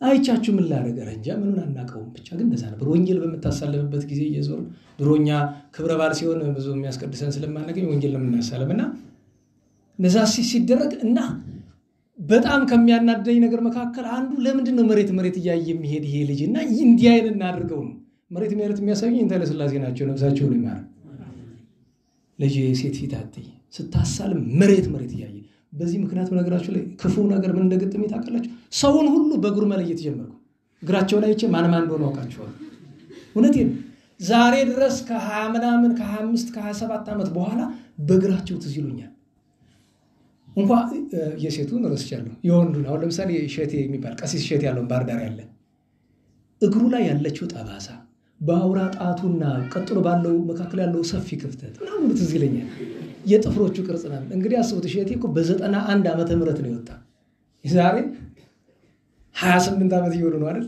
ግን እስከዛ ድረስ ምን ነው የሚያስቀባጥረኝ እናንተ እንዴት ዋላችሁ መጠንቀቅ ጥሩ ነው ለማለት ነው መድኃኒዓለም በቸርነቱ ይማረን ይስሐቅ ባሕታዊ ዚያን ቀን ነበር በ16 ማነው በ14 አባታችን ባሕታዊ ገዳማዊ አባ አጋቶን ዘአምድ ብዙ ታምራትን ያደረገ ምሰሶ ላይ 50 ዓመት የቆመ በ100 ዓመቱ ያረፈ ያን ቀን አባታችን ያሳይ ዘመን ዳባ የማንዳባው ጻድቅ ታላቁ መናኔ መንግስት ጻድቁ አባታችን ዓመታዊ ባላቸው ነው አባ ጴጥሮስ የመቅደሰ ገላውዲዮስ በዚያ በጣና ቂርቆስ ወዲያ ያለፈ ብሎ ያለው ደሴት አበምኔትና መምህር የነበሩት ናቸው እንደዚሁም ዲያግና የሚባል ደግ ካህን ዓመታዊ ባሉ ነበር በ15 ቅዱስ እስጢፋኖስ ሐዋርያ ርዕሰ ዲያቆናት ወቀዳሜ ሰማዕት ፍልሰቱ ነው አቡነ ኢየሱስ ሞዓዛይ ፍልሰታቸው ነው ማይሌተ ጽጌን የደረሱት ድንቅ ታምራት ያደረጉት ፀሐይን ያቆሙት ሙታንን ያስነሱት ብዙ ድንቅ ስራ የሰሩት እመቤታችን እየተገለጠች የምታነጋግራቸው አባታችን ገብረ ማርያም የደብረ ሐንታው የእናታችን ጸበለ ማርያም የቆባ አባት ናቸው ዓመታዊ በዓላቸው ነው ያን ቀን በስንክሳር ስም የተጻፈው የጠራው ኮከብ አባታችን አባ ጴጥሮስ ነበር ዛሬ 16 ነው ኢየሩሳሌም ናት ኢየሩሳሌም ስንል በጥቂቱ አራት ነገሮችን ይገልጣል አንደኛ ኢየሩሳሌም ከተማዋን ሁለተኛ ኢየሩሳሌም ተብላ የተገለጠች ቤተ መቅደስን ሶስተኛ ኢየሩሳሌም የተባለች ቤተ ክርስቲያንን አራተኛ ኢየሩሳሌም ሰማያዊት የተባለች መንግስተ ሰማያትን ነው አምስተኛውና ማጠቃለያው ግን ኢየሩሳሌም የተባለች እመቤታችን ናት ኢየሩሳሌምን ሀገሩ ለንጉሳዊ የታላቁ ንጉስ ከተማ ማደሪያ ይላታል ኢየሩ ማለት ከተማ ሀገር ማለት ነው ሳሌም ሰላም ነው ይችን ከተማ በልበ ሥላሴ ታስባ ስትኖር ለመጀመሪያው ጊዜ መሰረታት ካህኑ መልከጼዴቅ ነው የነገሰባትም እሱ ነው መልከጼዴቅ ካህን ወንጉሰ ሳሌም ይለው የለ ከዚያ በኋላ እስራኤላውያን ተዋርሰዋት ብዙ ጊዜ ኑረውባታል ዛሬም ድረስ የዓለም የጥፋት ምክንያት ልትሆን ጫፍ ላይ ደርሳለች አይደል አሁን የፍልስጤምና የእስራኤል ጉዳይ እንደምታውቁት ዓለም አቀፍ ገጽታ ይዞ ችግር ነው እነሱም አሁን ሶስተኛውን ቤተ መቅደስ እንሰራለን ለሐሳዊ መሲህ ብለው ፍዳቸውን እያዩ ነው ያቺ ሲፈልጓት የነበረች ያቺ ቀይ ጊደርም ተገኝታላቸዋለች እንግዲህ እግዚአብሔር ይሁናቸው ለኛም ይሆናል እነሱ ስለ ጥፋት ራሳቸውን ያዘጋጁ ናቸው ለኛ መድኃኒዓለም ይሆናል ከባድ ነው ምክንያቱም እስራኤልና ፍልስጤም ችግር እዛ የሚያበቃ የሚመስለው ብዙ ሞኛ አለ ከባድ ነው አርማጌዶን ሲባል ሰምታችሁ አታውቁ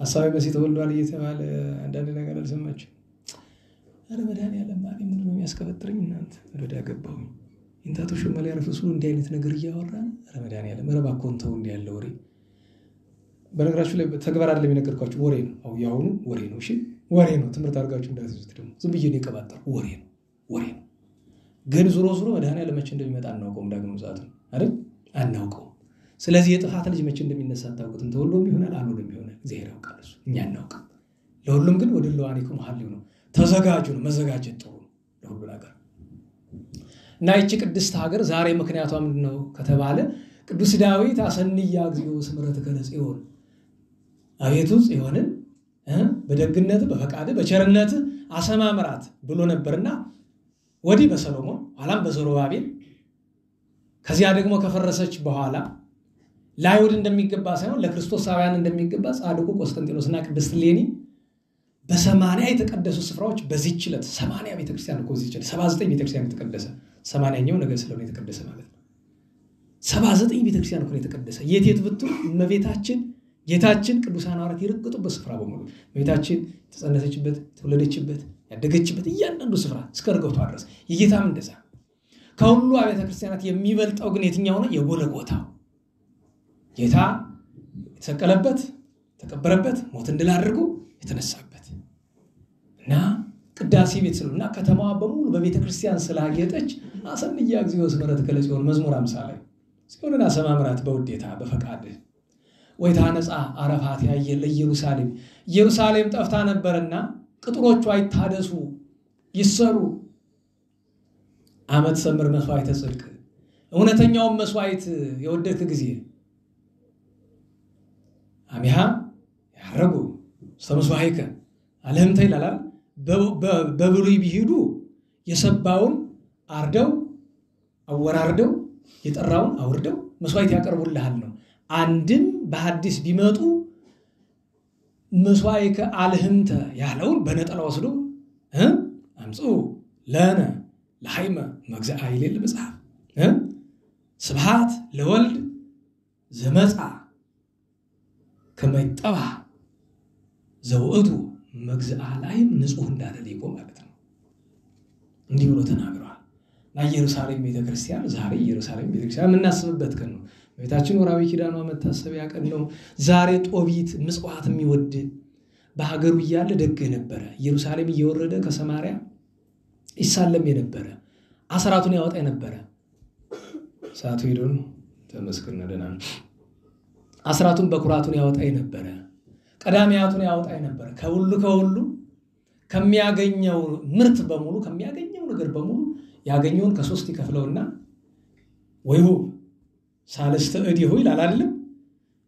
ከሶስት እጁ አንድ እጁን ለቤተ እግዚአብሔር፣ አንድ እጁ ለነዳን፣ አንድ እጁ ለራሱ። ባንተ ደሞዝ ብታሰለው ለምሳሌ ደሞዝተኛ ማን አለ? የለም። ነጋዴ ነው ጥውር ነው ጠቅላላ እዚህ ያለ ተጧሪ ነው አይደል? ለምሳሌ 9000 ነው እንበል ደሞዝ ከሶስት ብትከፍሉት ግምቴ ትክክል ሊሆንም ይችላል አይታወቅም እኮ ማን ያውቃል። የኛዎቹ በለጧችሁ መስል ድንገት አሏል መጣው እግዚአብሔር እነዚህ ካህናት እችን ደሞዝ በቋሚነት እንዲበሏት ያደርጋል። አሜን በሉ። አዎ እንዲበሏት ያደርግልን። ችግር ስለሆነ ለምን እንደዚህ እንዳልኩ እንግዲህ ዳንኤልም ያውቀዋል። 9 ቢሆን ከ3 ሲከፈል 3000 ለቤተ እግዚአብሔር፣ 3000 ለነዳያን፣ 3000 ለባለቤቱ ማለት ነው። እንዲህ ነበር በንጽህና የሚኖር ኋላ የፋርስ ንጉስ መጥቶ ነነዌ ያወረደው። ከዚያ ህዝቡ ከወረደ በኋላ ንጽህናቸውን ትተው የአይዛብን መስዋዕት እየበሉ ራሳቸውን ሲያረክሱ እሱ ግን ከስጋ ተከልክሎ ከሚያገድፍ ነገር ሁሉ ተከልክሎ በንጽህና ኑሯል። ከምንም በላይ በረከተ ጦቢት ሲባል ተሰማላችሁ። ደህና ዋላችሁ። አባቶቻችን ምን ይላሉ? እመቤታችንን የጦቢት ደግነቱ ይሏታል። የጦቢት ደግነቱ ምንድነው ቢሉ ምጽዋቱ። ዋናው ደግነቱ ግን በረከተ ጦቢት ማለት የሞቱ ሰዎችን ገንዞ መቀበር ነው። በተለይ ቀባሪ የሌላቸው እንደሆችን በእኛ ሀገር ሀብታም የሞተው እንደሆነ ቀባሪው ብዙ ነው። ድሃ የሞተ እንደሆነ ችግር ነው። በተለይ ደፍሮ የሚገንዝ ሰው ይጠፋል። እና እንበላ ይቅብሮ ይጥምክለ ያለው ቅዱስ ጦቢት ማንም ሲሞት፣ ምክንያቱም በዛ ዘመን ድሃ መሆናቸው ብቻ አይደለም እስራኤላውያን ሲሞቱ እነሱን መቅበር ያስገድላል። እና ዋላችሁ ንጉስ የገደለው አንበሳ የሰበረውን ሚነካ ስለሌለ ይነግሩታል። ለሱ ምን ያደርጋል? ቀስ ብሎ ወታደሮቹ ዞር ሲሉለት አስከሬኑን አንስቶ ጥላ ስፍራ ያስቀምጠዋል እስከሚመሽ። በዚህ ሰበብ ልክ ቅዱስ ይስሐቅ ለእግዚአብሔር መስዋዕት ለማቅረብ የሰርክ መስዋዕት ለማቅረብ ሲል ነፍስ ካወቀ ጊዜ ጀምሮ ቁርስም ምሳም በልቶ አያውቅም ብለን ተምረናል አይደለም? ለምን? ለእግዚአብሔር የሰርክ መስዋዕት በባዶ ለማቅረብ። ጦቢት በዚህ ምክንያት እድሜ ዘመኑን የሰርክ ማዕድ ነበር የሚቀምስ ማታ። ለምን? ያን ሞት ከቀበረ በየቀኑ እስራኤላውያን ሳይገደሉ ስለማይውሉ። አንድ ቀን ግን የልማዱን ያን ስራ አድርጎ ገባ። ተንጋሎት ይተኛ ፊቱን አልተሸፋፈነም። እንደምታውቁት ስንተኛ ብዙ ጊዜ ፊታችን ይሸፍናልን አይደል? እንዴት ዋላችሁ? ለሁለት ምክንያት ነው። ለጊዜው ተዋሃሰያን አይናችን ላይ አፋችን ላይ እንዳይገቡብን አንዳንዶቻችን ስተኛ እንደዛ እና አንዳንድ ሰው ደግሞ አይኑ ጠብብ ብለን እዚህ ከፍተላለች ትሬኝ ሊገባ ይችላል እና ለዚያ ነው ለጊዜው። ለፍጻሜው ግን ሁለት ምስጢር አለው። አንደኛ በተዋሃሲያን የሚመሰው በተኛነ ጊዜ አባቶቻችን ይላሉ በመተኛ ጊዜ ጸሎት አድርገ ራስን ለእግዚአብሔር አደራ ሰጥ ይላሉ እና የክንፈ መላእክት ምሳሌ ነው። በቅዳሴ ያዕቆብ ዘስሩግ አለ አይደል? አክናፈ መላእክት ይክድኖሙ ከበደኗም እያስጠመሙ የሚለው እሱ ነው አይደል? ስለዚህ ካህኑ እኮ እንደዚህ ብሎ ይጸልይላቸዋል። ምንድነው ብሎ የሚጸልይልን? በሚተኙ ጊዜ ላይ የመላእክት ክንፍ ይጋርዳቸው የእንቅልፍ ጫናው አይጫናቸው ይላል። ከበደኗም ይለዋል አይደል? ያ ጸራሞ ደራሞ መጥቶ አይጫናቸው ሲለው እና ለጊዜ ገብቷቸዋል። በተዋሃሲያን የሚመሰሉ አጋንንት ናቸው። በአፍ በዓይን እንደመግባት እነሱ ባይምሮ ገብቶ ሲያቃዡ ምናምን ያድሩ የለም ያን ስለማድረግ ነው። ዋናው ምክንያት ግን ሞት እንቅልፍ አንድ ወገን እንቅልፍ የምን ምሳሌ? የሞት ምሳሌ። ሰው ሲሞት ሲገነዝ ሙሉ ነገሩ ስለሚሸፈን ሰው ሲተኛ ሙሉ ነገሩ ተሸፍኖ ይተኛል ነው። ገብታችኋል? ትናንት የጠየቀውን ጥያቄ ተመለሰ በዚሁ ስለተገለጠ ምንድነው ችግሩ ሲል ነበር። የተገለጠበት ምክንያት ምንድነው ቢሉ ሳይ መሸፈንን ረስቶ አይደለም እያሰበ ነበር። ጌታዬ ሆይ እንደዚህ ሆነን እስከመቼ ነው ለምርኮ ተዳርገን እና እንዲያያለ እያሰበ ከሐሳብ ብዛት አይኑ እንደተገለጠ እያለ እንቅልፍ እኮ አልተኛም። ለካ ረግቦች ከላይ አሉ ካለው እንጨት ፍርግርግ ላይ ኩሳቸውን ጣሉበት። አይኑ ተቃጠለ፣ ጨሰ፣ ጠፋ። 58 ዓመቱ ነበር። አዘነ፣ አለቀሰ። ብዙ ሐኪም ሞከረ፣ ሊድን አልቻለም። ሐኪም ደግሞ ችግር ነው እንታቶሽ መነገራቸው የለ ጥቂት ፍንጭ አላት ብለው ቢሄዱ ሐኪም ቤት ጠብብ ያደርግላቸው ነገር እልም ጨርሱ ጠፋ። የሱም ሐኪሞቹ አላሙት በጣም የዛ ዘመን የባህል ሐኪም ማለት ነው። ስቃዩ ሲበዛበት በኋላ ምክንያቱም ሰው መቀበር ቀረ፣ ነዳያንን እየዞሩ መመገብ ቀረ። በጣም አዘነ። ሚስቱ ጋር ሲነጋገር የነበረው ነገር ያሳዝናል። መጽሐፍ ወጥቶ ተመለከቱ። ኋላ ሄዶ መካነ ጸሎቱ ገብቶ ጌታዬ ሆይ አዎ በበደላችን ምክንያት ለምርኮ አድርገናል፣ ለጠላቶቻችን አሳልፈ ሰጠናል። እኔንም እባክህ ኃጢአቴን አታስብብኝና አንዲት ልመና የመጨረሻ ስማኝ፣ ነፍሴን ውሰድ በቃኝ ማለት እንደዚህ አንዳንድ ዚቁልስ ያለ ልመና ለምን እንደዚያ ከማለት ያደረሰው ፍጹም የመጨረሻው ጫፍ ላይ ደርሶ ነው። እኛ አንዳንዱ ሰው የሆነች ፈተና ስትደርስብን በቃኝ ጌታዬ ኧረ ውሰደኝ ኧረ ጥራኝ አንተ ጠርቶ ልትገባ ረዳ ገባል እሳቱ ለመግባት ችኮላ እንትጸድቅ ይመስል እኔ በነገራችሁ በጣም ነው የሚያሳዝነኝ። ትናንት ነው በቀደም አንድ ሰው ራሳቸውን በሚያጠፉ ሰዎች እንደ ጨዋታ ነገር ሲያነሳ ቱጋልኮ ዘለ በጣም ተበሳጨው። ነውር ነው። ምን አጠፋዋል? ራሳቸውን በገደሉ ሰዎች አትቀልድ። ለምን አንተ አታውቀው ምን ውስጡ ነው እንደዛ እንዳደረጉ። እኔ ግን የማውቀውን ያከላካለሁ። ብዙ እንዲህ ሊያደርግ የነበረ ሰው ከኔ ዘንድ ሲመጣ ስለነበረ ለምን ቢባል የጭንቀታቸው መጠን እና አንዳንድ በምትቀልድበት አደጋ ነው የሚጥልህ ጠላት። ሄዱ ነውር ነው። አይቀለድም። እንኳን በሞተ ሰው በቆመ ሰው አይቀለድም። መጽሐፍ ይለለ ብፁዕ ብእሲ ዘይሆረ በመከራ ረሲያን ወዘይቆመ ውስተ ፍኖተ ኃጥአን አለና ወዘይነበረ ውስተ መንበረ መስተሳልቃን። በሞተ ሰው ይዘበታል። በጨነቀው ሰው በራበው ሰው ይዘበታል።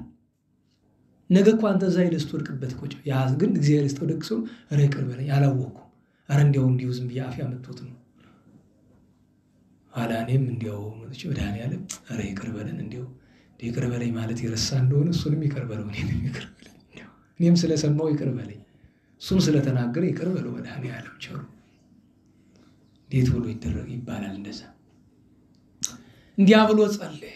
ያን ጊዜ ያቺ ጸሎት መልአኩ ሩፋኤላችን ጸሎት ይዞ ቅድመ እግዚአብሔር ገባ። በዚያ ሰዓት ደግሞ ሳራ ወለተ ራጉኤል ባል ስታገባ የገደለበት 7 ባል ገደለበት አስማንዲዮስ የሚባል ጋኔን እሷም ውሰደኛለች። ለምን እንኳን ደህናው ሰው ሰራተኞቿ ሁሉ እየዘበቱባት የሁለቱን ጸሎት የሰማ እግዚአብሔር ሩፋኤልን አይ አንተ ሄድላቸው አለው። አዛሪያ ተብሎ ተቀጥሮ የሚሰራ ሰራተኛ መስሎ በገበያ ሄደ። ከዚያ በኋላ ሄድና ከገበኤል ያስቀመጥኩት ገንዘብ አምጣልኝ ብሎ አባቱ ጦቢት ልጁን ጦቢያ ላከው።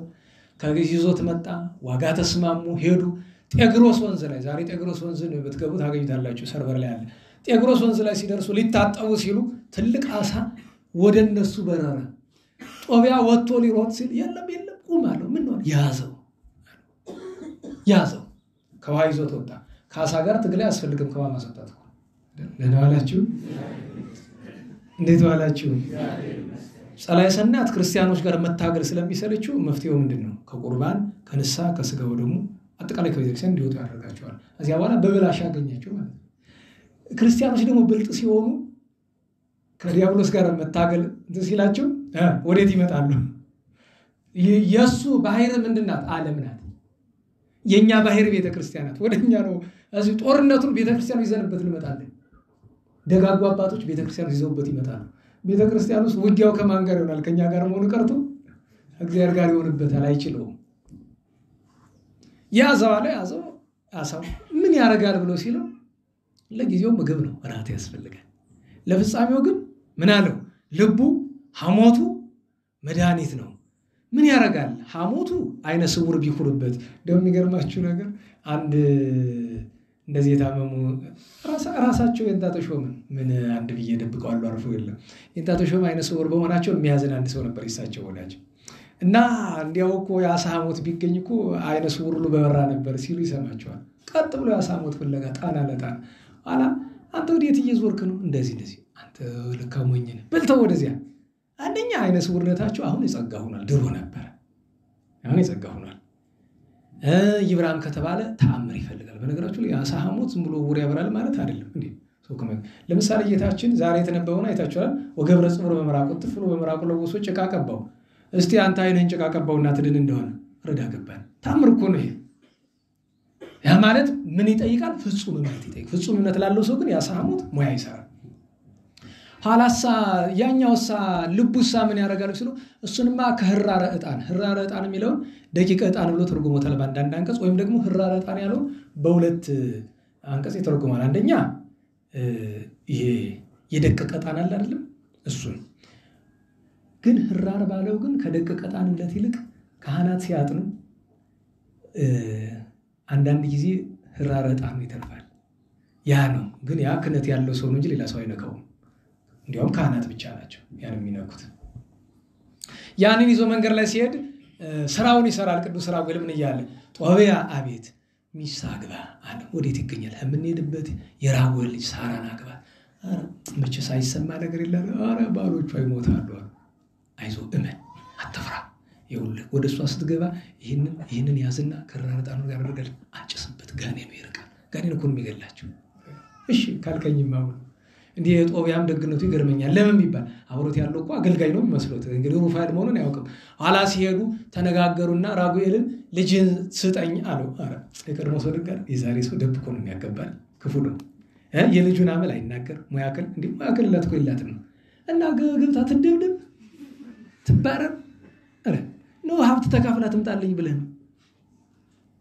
እና ሰው 7 ባል ሞቶባታል ይቅርብህ አለው። ግድ የለም አገባቸው። ታሪኩ ሰፊ ነው። ሲገቡ ልክ በምንጣፍ አንድ ሊሆኑ ሲሉ ጫጉላ ላይ ምን ትዝ አለው? የሩፋኤል ምክር፣ የአዛሪያ ምክር። ያን ቢያጠስበት ከጭኗ ደግሞ ክፋቱ ጭኗ ላይ ተነስቶ አመልጣለሁ ሲል ሩፋኤል አዛሪያ ወዴት ትሄዳለህ? ደግሞ ሌላይቱ ሄደ መከራ ልትበላ ና አንተማ ቦታ እዚህ ነው። ጥልቁ ውስጥ ከተተው እንዳይወጣ። ዛሬ ወጥቶ ይሆን እንዴ? መድኃኒዓለም በዚያው እንደታሰረ ያደርገው። አንዳንዱ ነገር ስናይ ግራ ይፈታል። እሱማ እንኳን እሱ ዋናው ሲፈታል በመጨረሻው ተብሎ ይል አይጣላደ መድኃኒዓለም ከዚያ ይሰውረን እንጂ።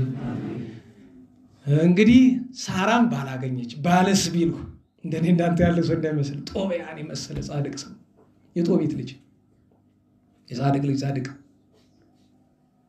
ከዚያ ተመልሰው ሲመጡ ልክ እንደተገናኙ ትዝ አለውና ያንን አሞታ ሄዶ ኳል ቢያደርገው አይደል ቦግ ብሎ የጦቢት በራለት።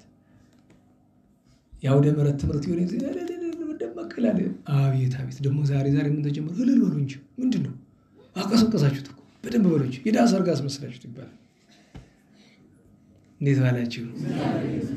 ዛሬ ሰውዬው ሲሰብክ የነበረው ሰውዬ እንዴት ነው ደህና ሰው ሲጫወት ነበረስ ቅዝቅዝ አለስ ዋንየው ማለት አንተ መድኃኒዓለም ደህና አደራችሁ ሲል ይሄ ሰውዬ እንዴት ነው ማት ጊዜ ሰምታችሁታል ደህና አደራችሁ ይላል እኔ ነኝ እሱ ነው እንደዚህ እያለ ያለ እና እንኳን ደህና መጣሽ ይላሉ አባቶቻችን ሰናይ ምጽአትኪ ያለ ዌልካም ነው ዌልካም እንኳን ደህና መጣሽ ይላሉ ጥሩ ነው እስቲ የቸር ያርገው ሰላሙን ይስጠን መድኃኒዓለም ሰላም ሲል አርፍዷል ሰው ለጦርነት እየሰራ ሰላም መቼ ማስቸጋሪ ነው ግን ይሁን መድኃኒዓለም ሁላችን ይማረን መድኃኒዓለም አይኑ በራለት አመሰግን እግዚአብሔርን ኋላ ግን አይኑ በራ በኋላ ወሰደኝ የለም ዘም ተመስገን ነው ስንት ዓመት ኖረ የእድሜውን 2 እጥፍ ኖረ 100 ዓመት 158 ዓመቱ ነበር እኮ ሲያርፍ ቅዱስ ጦቢት እና እንዲህ ያደረገ ጦቢያ ሳራ ዛሬ ዓመታዊ በዓላቸው ነው ሌላ ብዙ በዓላት አሉ በነገራችሁ ላይ ስንክሳር የምታነቡ ሰዎች በቃል ትይዛላችሁ ወርቅላ ስምዖን መርቄኖስ ኦዚያኖስ ሃሊ ሮቂኖስ ሉኪያኖስ አርዝማኖስ ጴጥሮስ ሐና ተነሽ እንደሚመስላችሁ ሐናን ተጭኘው 10 ማለት ነው ሲደገሙት ያዙ እንጂ ቅዱሳን ስም አጥኑ አሁን ገና በ18 እኮ ልትፈተኑ ነው 21 በዓል ነው ያለ 21 ልትይዙ ነው እና ዛሬ ለሁሉም እንዲህ ያለ በዓል ነበር አቡነ አስራተ ማርያም ጎጃም ተወልደው አድገው በብዙ ገዳማት ዞረው አገልግለው ለቅድስና በቅተው በሐዋርያ አገልግሎት ኖረው ድንቅ ተአምራት ሰርተው አልፈው ዛሬ ጎጃም ገዳም አላቸው ኢትዮጵያዊ ጻድቅ ናቸው እግዚአብሔር በረከታቸውን ያሳድርብን የመጨረሻ አባታችን አባ አጋቶንን ነው የምናስበው ሰዓት ለመቆጠብ አባ አጋቶን ምን ይለዋል ትምህርቱ ዘተፈመ እብነ ከመይትናገር ነገር ጽሩዓ አለ ተርታ ነገር እንዳይናገር አንደበቱን ይዘጋ በምን ታውቃሉ አባታችን አባ አጋቶን በልጅነቱ ገዳም አስቄጥስ መጣ የማን ደቀ መዝሙር ነው የአባ ጴሜን አለ ባይሞን የሚለው ጳጉሜን ላይ ያለው ስንክሳር የሱ ደቀ መዝሙር ነው ከሱ ዘንድ ተማራና ኋላ ምን አለ በቃ እኔ አፌን መዝጋት አለ ቢሉ አፉን ዘጋ በአርምሞ ሲኖር ታውቃላችሁ አይደል ለ30 ዓመት ምን አድርጎ ኖሯል ደኛ ዘግቶ ኖሯል እና በአንዳንድ ታሪክ አጋንንት ይላል በአንዳንድ ታሪክ መነኮሳት ናቸው ይላል መተው ሊፈትኑት ይሄ ሰውዬ በቃት ደረጃ ደርሶ ሳልደረሰም ብሎ ሊፈትኑት መጡ አንተ ያቀባጣሪው አጋቶን አሉት ድንጋና ወጥቶ አዎ ነኝ አላቸው መልሰው ከተተ አንተ አመንዝራው ዘማው አጋቶን አሉት አወጡ አዎ ነኝ በነገራችሁ ላይ ታውቃላችሁ አፈወርቅም ያስተማረው ይሄንን ነው አይደለም እኔ አመንዝራ ነኝ ማለት ትትና አይደለም አመንዝራ ነህ ሲሉ አዎ ማለት ነው ሌባ ነህ ሲሉ አዎ ኃጢአተኛ ነህ ሲሉ አዎ ማለት ነው ትትና ማለት አዎ ብለ መስማማት ነው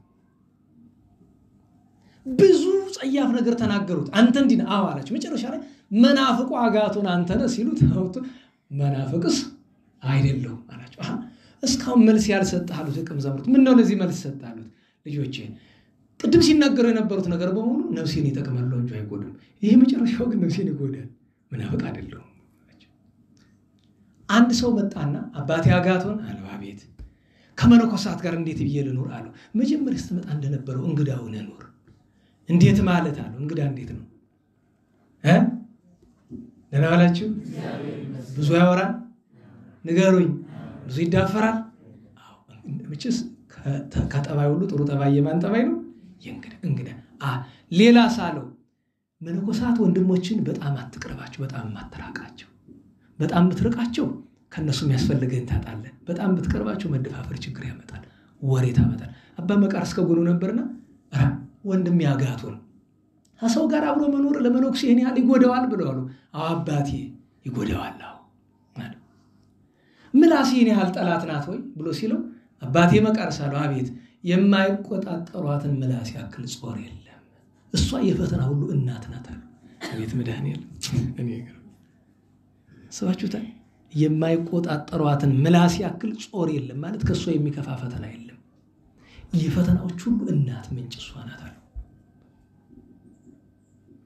እና ምን አላቸው ለደቀ መዛሙርቱ ልጆቼ እኔ ማንንም ሰው አሳዝኛ አላውቅም ማንንም ሰው አሳዝኖኝ አያውቅም አላቸው አንተስ እሺ ማንንም አላሳዘንክም ያ የሌሎች አንተን አለማሳዘን እንዴት ነው ቢሉ ወዴት አግኝቻቸው አልቀርብም እና የዚህ ቅዱስ አባት ትሩፋቱ ከሁሉ በላይ ግን ሰዎች ብቻ አይደሉም። ቅዱስ ሚካኤል መልአከ እግዚአብሔር ወርዶ ፈትኖታል ይባላል። ለዚህ ቤት ነግራችኋለሁ። ከገዳም እንቅብ ሰፍቶ ሊሸጥ ገበያ ሲወጣ ከመንገድ ላይ ከዛፍ ስር የኔ ቢጤ ወድቆ ያለ የሚለምን ሰውነት ቁስልስል ያለ ሄዶ ስመ እግዚአብሔር ጠርቶ ተዘከረኛለሁ። ያለው እንቅብ ብቻ ሌላ ነገር የለው። አንተ መሰጠኝ ስለሌለ ከሚዘከሩኝ ስፍራ ከገበያ ተሸክመው ሰደኛለሁ።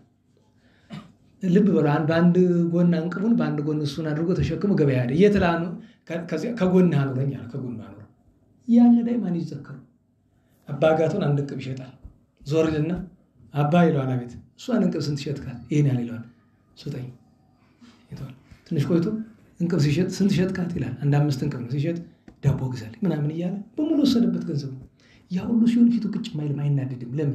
የእሱ ልብ እግዚአብሔርን ማሰብ ነው እንጂ ይሄን እንቅቡ ሄደ አልሄደ ለሱ ምኑ ነው? ኋላ ሊሄድ ሲል ይለዋል። ምንድነው ሲል እንደ ቃተተኝ ልትሄድ አነሳኝ ቦታ መልሰኝ እሺ ምኑ ተሸክሞ ወስዱ አዚያ ወረድልኝ ቢለው የለም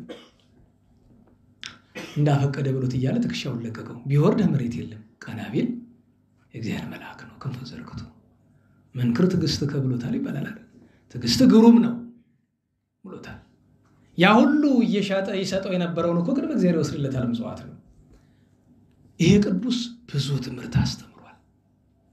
እና በኋላ መጨረሻ ላይ ሊያርፍ ሲል አባታችን አሉት። አቤት ጌታ በወንጌል ወደ ጠባቢቱ በር ግቡ ያሉ።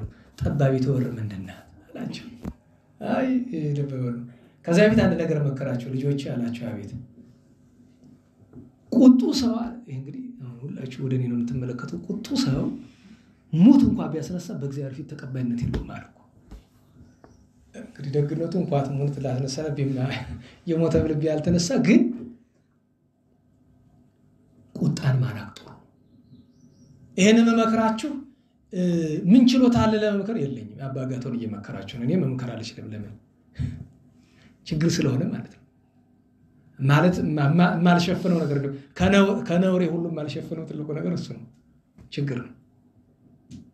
እና ይሄን ካላቸው በኋላ አባታችን ጠባብ እንድናት አለ። ልጆቼ ባኡ እንተ አንቀጽ ጸባብ ያለ አለ ሁለት ነገር ነው። አንድ አፍን መቆጣጠር ጠባበር ነው። ሁለተኛ አለ ፈቃድን መግደል ነው። የራስን ፈቃድ ትቶ የክርስቶስ ፈቃድ መፈጸም ነው ጠባበር አላቸው ይባላል። እግዚአብሔር በረከቱን ያሳድርብን። ነገ 17 ነው። ቅዱስ መስቀል ዓመታዊ በዓል ነው። እናታችን ቅድስት እሌኒ፣ ጻድቅ ቆስጠንጢኖስ፣ ጻድቃን ነገሥት አኖሮስ፣ አርቃዲዮስ፣ አጼ ዳዊት፣ አጼ ዘርዓ ያዕቆብ፣ ቅዱስ ኢንዳስ፣ አልአዳድ፣ አግድር፣ ቆስዮስጦስ፣ ቁንስጣ እነዚህ ሁሉ ነገሥታት ናቸው። ጻድቃን ነገሥታት ድርሳነ መስቀል አንብቡ ታገኙታላችሁ ታሪካቸውን። ከዚያ ቅድስት ታወግንስጣ ሮማዊት አለች። ቅዱስ አውዶኪስ ቀሲስ አለ። ቅዱስ ሊዮናስዮስ አለ። ሌሎችም ቅዱሳን አሉ። በ18 ስንት በዓል አለ? 21 በዓል። እንግዲህ ዋና ዋናዎችን ላስታውሳችሁ። እናታችን ቅድስት ጸበለ ማርያም፣ አባ ዳንኤል ኢትዮጵያዊ ጻድቅ ናቸው፣ ገዳማዊ። አቡነ ዮስጣቴዎስ ታላቁ ቤተክርስቲያን ናቸው። አቡነ አኖሪዎስ፣ ማርያ ያዕቆብ ግብፃዊ፣ ቅዱስ ቶማስ፣ መርቆሬዎስ ካለ፣ ቅዱስ መስቀል የዚያን ቀን ነው። ቅድስት እሌኒ አለች። ሐዋርያው ቅዱስ ቶማስ አለ። እነዚህን ጨምሮ በአጠቃላይ 21 በዓል አሉ። በ19 እናታችን ቅድስት ሮማነ ወርቅ፣ ቅዱስ ሊቅ ጎርጎርዮስ አርማንያ እና ቂርቆስ ገዳማዊ። በ20 እናታችን ቅድስት ቴዎብስታ፣ መሊዳማ፣ አቴና ደናግል ናቸው። አባ አትናቴዎስ። በ21 እግዝእትነ ማርያም ግሸን፣ ቅዱስ መስቀል፣ ጻድቅ ንጉሥ ዘርዓ ያዕቆብ እናስባለን። የዚያን ቀን ቅዱስ ቆጵርያኖስ እና ድንግል ዮስቴና እናስባለን። ሐዋርያው ጢባሪዎስ እናስባለን። 6ቱ ቅዱሳን የገዳመ ጎረጎር አባቶች እናስባለን። ትልቁ በዓላችን ደግሞ ብዙኃን ማርያም ይባላል። 318ቱ ሊቃውንት ጉባኤያቸውን የጀመሩበት ቀን ነው። በ22 ሰማዕቱ ቅዱስ ዮልዮስ ገድለ ሰማዕታትን የጻፈው እና ቅዱስ ኮቶሎስ ሰማዕቱ ዓመታዊ በዓላቸው ነው። በ23 የዛሬ ሳምንት እንድሪያኖስ እና አውናቢዮስ፣ ቅድስት ድንግል ቴክላ ምራተ ክርስቶስ ዓመታዊ በዓላቸው ነው። የዛሬ ሳምንት ዝክረ ቅዱስ ዳዊት ነው። በዚያ እንገናኛለን። ርዕሱን ከዚህ በኋላ ልመለስበት አልችልም። ሰዓት በጣም ሄዷል። ምንም ማድረግ አይቻልም። እንግዲህ ሁልጊዜም እኛ የፈቅድ ነው አይሆንምና ርዕሱ ለመቼ ሊሆን ነው? ለሚቀጥለው ሳምንት ይሆንና ግን ሙቃሄን የሚያሳስብ የዳዊት መዝሙር እንመርጣለን። ይባቅድሜ ከጋሮሙ ለሙቃህንም ሊሆን ይችላል አይደል? እንዲህ ያለ ጥቅስ ፈልገን እንመለስበታለን። ክፍል 3 ብለን እንመጣበታለን። እግዚአብሔር አምላካችን የቸርነትን ስራ ይሰራልን። በዓሉን የሰላም የረድኤት ያደርግልን። ከመዓት ከመቅሰፍት ከዕለተ ከዘመነ መንሱት ይሰውረን ይሰውረን። ለምስጋና እንነሳ።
ማስተዋሉን ትዕግስቱን ጽናቱን አድሎ ፍጻሜያችን ያሳምርልን። አሜን። ለታመመ ምሕረቱን ይላክልን። አሜን። ለሞቱት ወገኖቻችን ነፍሳቸውን ይማርልን። አሜን። ለቅዱሳን አባቶቻችን ረድኤት በረከት ያሳትፈን። አሜን። በዓሉን የሰላም በዓል እንዲያደርግልን ፈቃድ ይሁንልን። ሰላም ያሳድረን። አቡነ ዘበሰማያት አቡነ ዘበሰማያት ይትቀደስ ስምከ ትምጻእ መንግሥትከ ወይኩን ፈቃድከ ከማሁ በምድር ሲሳየነ ዘለለ ዕለትነ ሀበነ ወኅድግ ከመ ንሕነኒ ንኅድግ ዘአንበሳነ ኢታብአነ ውስተ እምኩሉ እኩይ እስመ ዚአከ ይእቲ መንግሥት ኃይለ ስብሐት ለዓለመ ዓለም በሰላም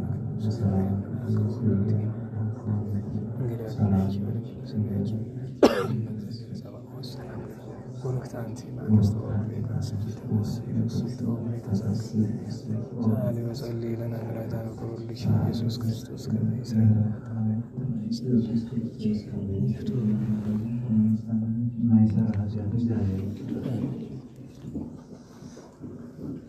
እግዚአብሔር ይስጥልን። ቃለ ሕይወት ቃለ በረከት ያሰማልን። ተስፋውን መንግሥቱን ርስቱን ያውርስልን። አጭር መልእክት። ነገ ወደ ካለን ስንት ሰዓት ነው የምትሄዱት? 4 እሺ። ወደ ካለን ብናካፍል ሰለስቱ ምዕት አገልጋዮች ይሄዳሉና መሄድ የምትፈልጉ መሄድ ትችላላችሁ። ሁለተኛ ነገር ሳንቲም ማዋጣት ከፈለጋችሁ ከደጅ ልጆች አሉ የሚቀበሏችሁ። ካለን ብናካፍል ያው የአረጋውያንና የአእምሮ ሕሙማን መርጃ ተቋም ነውና እዚያ መሄድ የምትችሉ ማዋጣት የምትችሉ ምናልባት ልጆች ካሽ ካላችሁ 30 ያክል ይዛችሁ ሄዱ። አለኔ ጋር የተቀመጠ ባለፈው ይመጣ ካለን ብናካፍል ተብሎ ይመጣ 30 ያክል 30K ማለት ነው። ይገባችኋል። እሱ ያክል ካሽ ካላችሁ ውሰዱ፣ ተነጋገሩና ከኔ ተወስዳላችሁ። ባንክ ሲከፈት ሰኞ ተወስዳላችሁ። በሰላም አስጀምሮ በሰላም ያስፈጽመን ቸር መድኃኔዓለም ክብር ምስጋና ለእርሱ ይሁን። ጥፋት ሳይመታን እሾህ ሳይወጋን ኃጢአት ሳይሰለጥንብን በደልም ሳይገዛን የብርሃን መላእክት በፊት በኋላ በቀኝ በግራ እየጠበቁን ለጊዜ ወደ ቤታችን ለፍጻሜው ተስፋውን እናደርጋት። መንግሥተ ሰማያት ከተከፈተች ገነት ከተነጠፈች ዕረፍት ከአባቶቻችን ሁላችን በሰላም ያድርሰን። ስንት ሰዓት ነው ስነ ስርዓቱ የተባለ? የጠዋቱ የኛ ስንት? 1 ሰዓት ቅዳሴ። እሺ፣ ለሁሉም ለነገሩ ስንወጣ ቼክ እናደርጋለን። ስብሐት ለእግዚአብሔር ልዑል ወለወላዲቱ ድንግል ወለመስቀሉ ክቡር ኃይል አሜን።